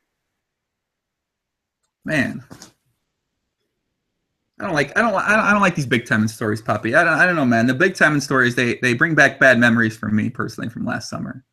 Who big timed you? Phil Hellmuth, Max. Phil Hellmuth. It was pretty bad, Poppy. It was. Let me tell you. I told the story before, but coming up again for the World Series, I have to tell the story one more time. So he was there too with Cantu. He was with them at the time. Yeah, Cantu and Hellmuth just love big timing people, I guess. Well, now it makes more sense. We went outside. We're at the All-American Dave Cart with my friend George and my friend. I think my friend Drea was there. No one's out. It's dark. No one's shooting hoops on the All-American Dave court. So Hellmuth walks over. He said what's up to my friend George because they're friends, and another guy on the court. The hoop's right here. He stands this way, shooting hoops. No one's around. Nobody's around, Max. I walk up to him right like this because my friend who worked for the ARIA, Adam Altweiss, he was like, hey, I'm friends with Phil. If you want to get Phil on the podcast, I'll see if he wants to come on the podcast. I'm sure he'd love to. I was like, all right, cool. Like, yeah, if I see him, I'll go say what's up, meet him, whatever. Walk over to him. He's shooting hoops facing this way. Walk over to him right here. I'm like, hey, what's going on, Phil? Nothing. Just looking straight ahead. Gets the ball back, shoots another hoop. Nothing. I'm like, okay. I'm like, Phil, hey, what's going on? No one's around. There's no one fucking around anywhere. Walk up to Phil, hey, what's up, man? Hey, like, we have a mutual friend. Yeah, whatever. Nothing. Just shoots another hoop. Walks over to my friend George, puts his hand out, slaps him, gives him a big smile. He's like, Georgie, what's happening? I'm just like, I'm looking around like, anybody else see this? What just happened? I was like, I can't believe it. I mean, I walk back over, walk over to my friend Drea. I turn around and go, you see that? She's like, yeah, I just saw that. I was like, she's like, what'd you say? I'm like, I don't know. I'm like, what's up? What's up, Phil? What's going on? Nothing. I go back over. I don't know what to do at that point in time. I go on Twitter. I was like, man, I can't believe, Phil, I'm outside is big timing or whatever. He goes, I wasn't big timing you, kid. I was just in my zone. I'm like, oh my fucking God, bro. Like, come on. You walked over. There's no one else around. It's not like I'm like a fucking group of people coming up and say, what's up? It's just like, I mean, I would never imagine myself doing that to someone. So when he did that, I was just like, man, what a fucking asshole. And ever since then, listen, man, I don't care what people always say. Oh, he's a nice guy. You get to know me. I don't care, man. I'm not a fan. I don't hate many people. I can hate the amount of people I dislike is less than 5, but that's certainly one of them, man, for sure. So no reason to pull that shit. I know. That just doesn't make sense, Max. Like, come on. Just say what's up. Hey, I'm busy right now. I'm thinking about he was going deep in some fucking tournament. I mean, whatever, man. I'm gonna see him again this summer, though, Max. I'll tell you right now, I'm gonna see him again this summer. You gotta big time him this summer. You gotta work out a good plan to big time Phil. I don't know, it's gonna hit him in the face, Jay Kuhn style. But I'm not gonna do that, man. I just figure that's rude. So if I big time anyone out there, please let me know ever in my life, because I don't want to do that. If Max ever big times you, please let Max know so he can make it right.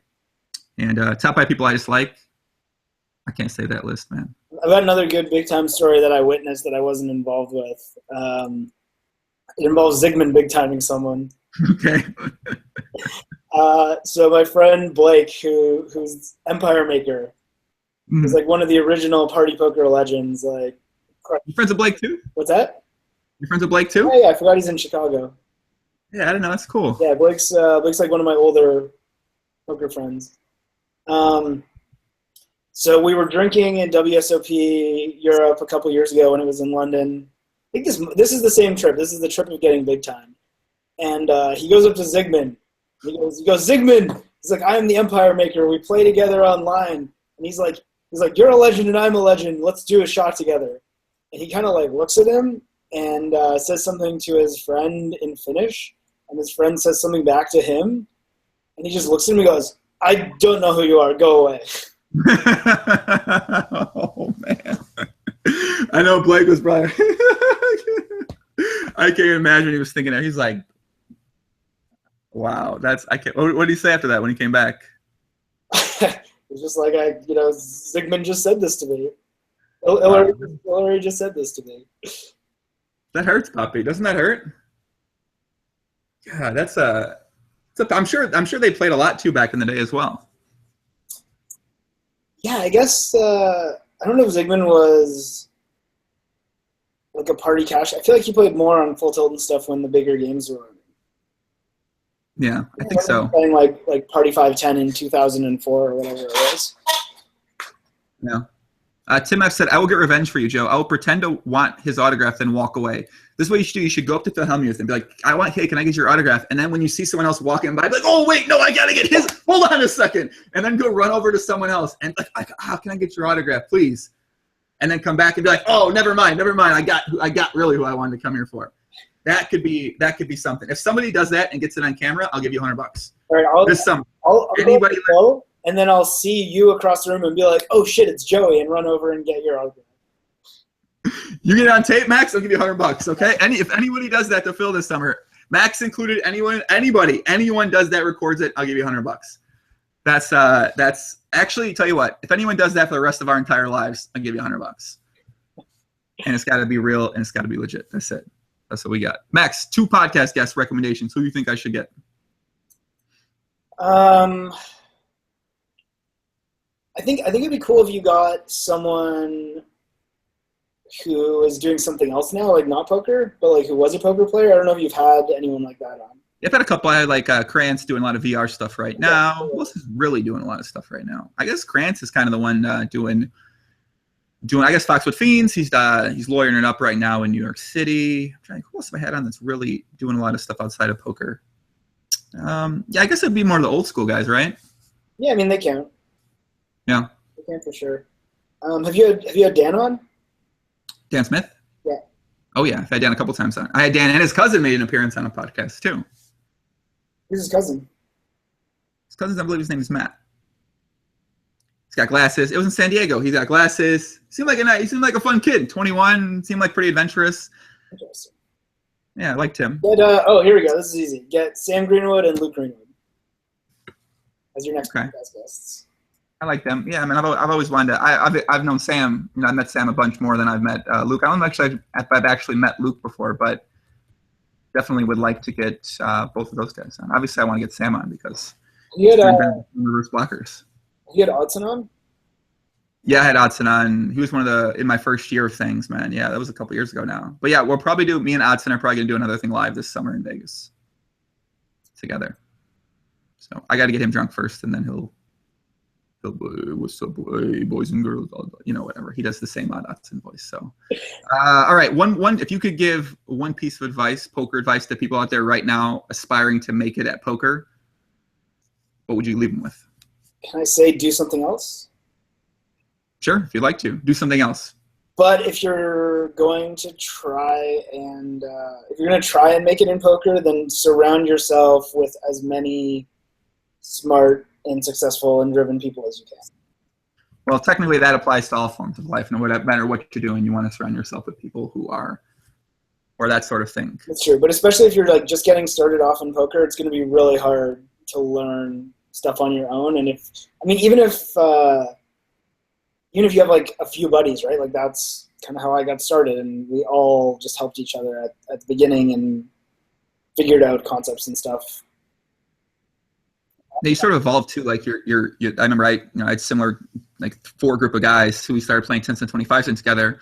Then once you get a 50-cent dollar, if those guys aren't playing there, then you just meet new people along the way. And I think that's actually really important, is just keep a couple guys that you can always talk with, and you guys can help each other get better, because that was something I stopped doing for maybe like a year when I was grinding SNE, but then I went back to it and I noticed that my actual results were greatly increased because of that. So I think that's I think that's actually really applies for everything though too.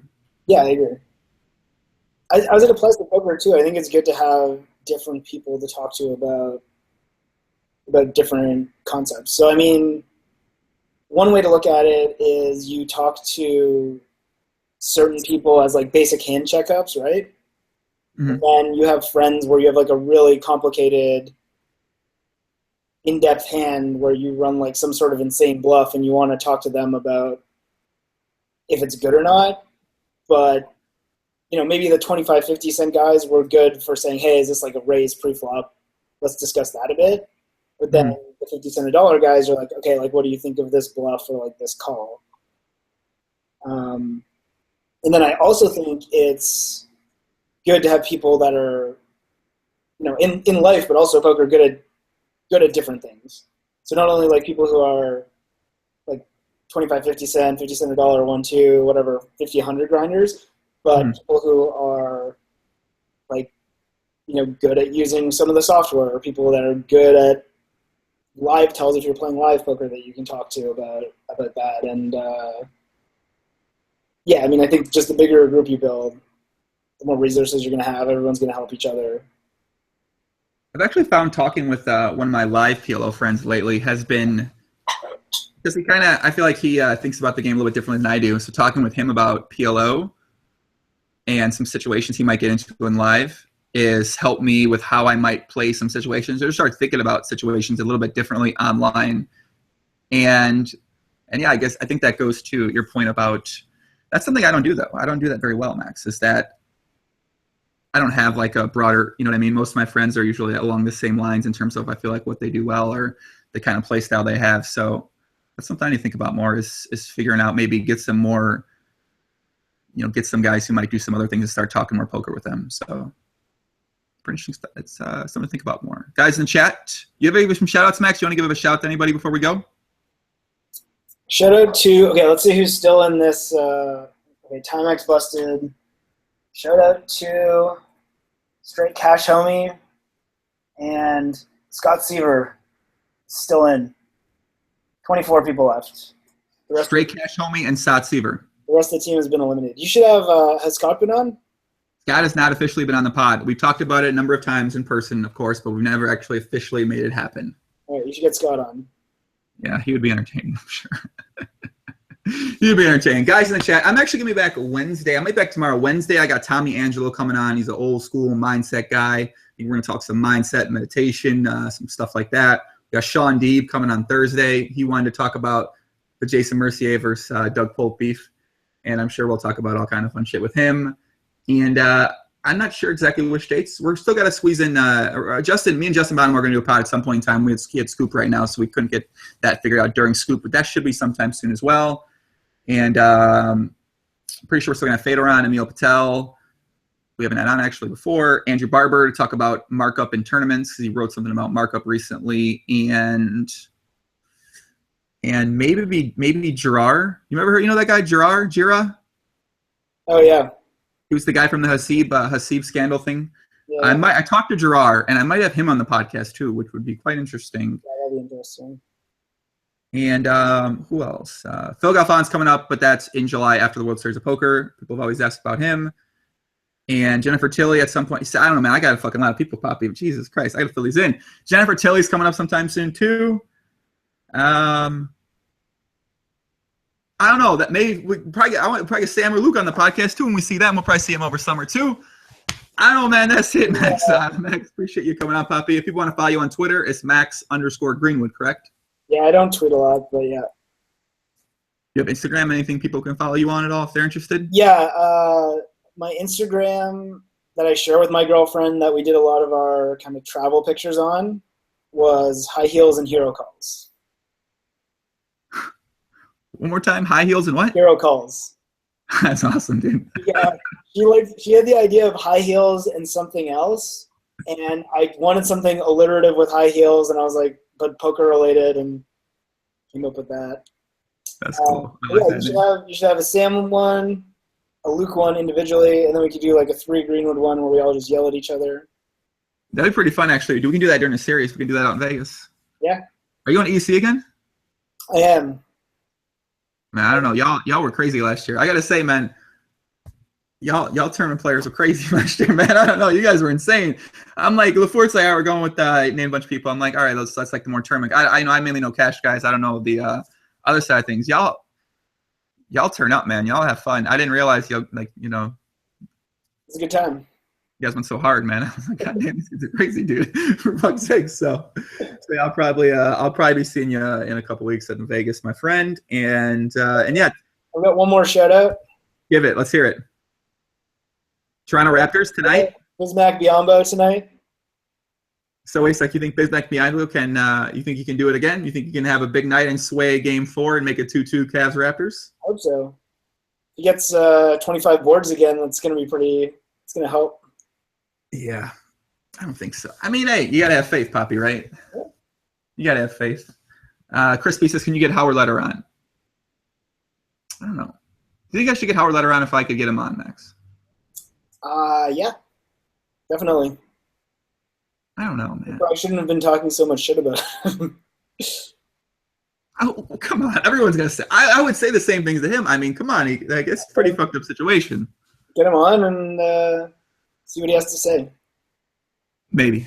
Guys, stay updated on Twitter at JoinGrim1. Snapchat. I've been Snapchatting all my stuff out here in California. I've been getting out of line. It's Snapchat JoinGrim1. Max, you got Snapchat? Yeah, it's mostly just my dog on Snapchat, but it's Max_Greenwood. There you guys go. You want to follow Max? Check it out.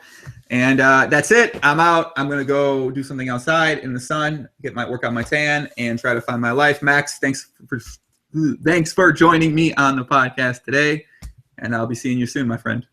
Thanks for having me on. Proud of my guys in the chat. Much love. Peace out. Thanks for all the questions. Thanks for all the comments. I'm sorry I did not get to the masturbation question.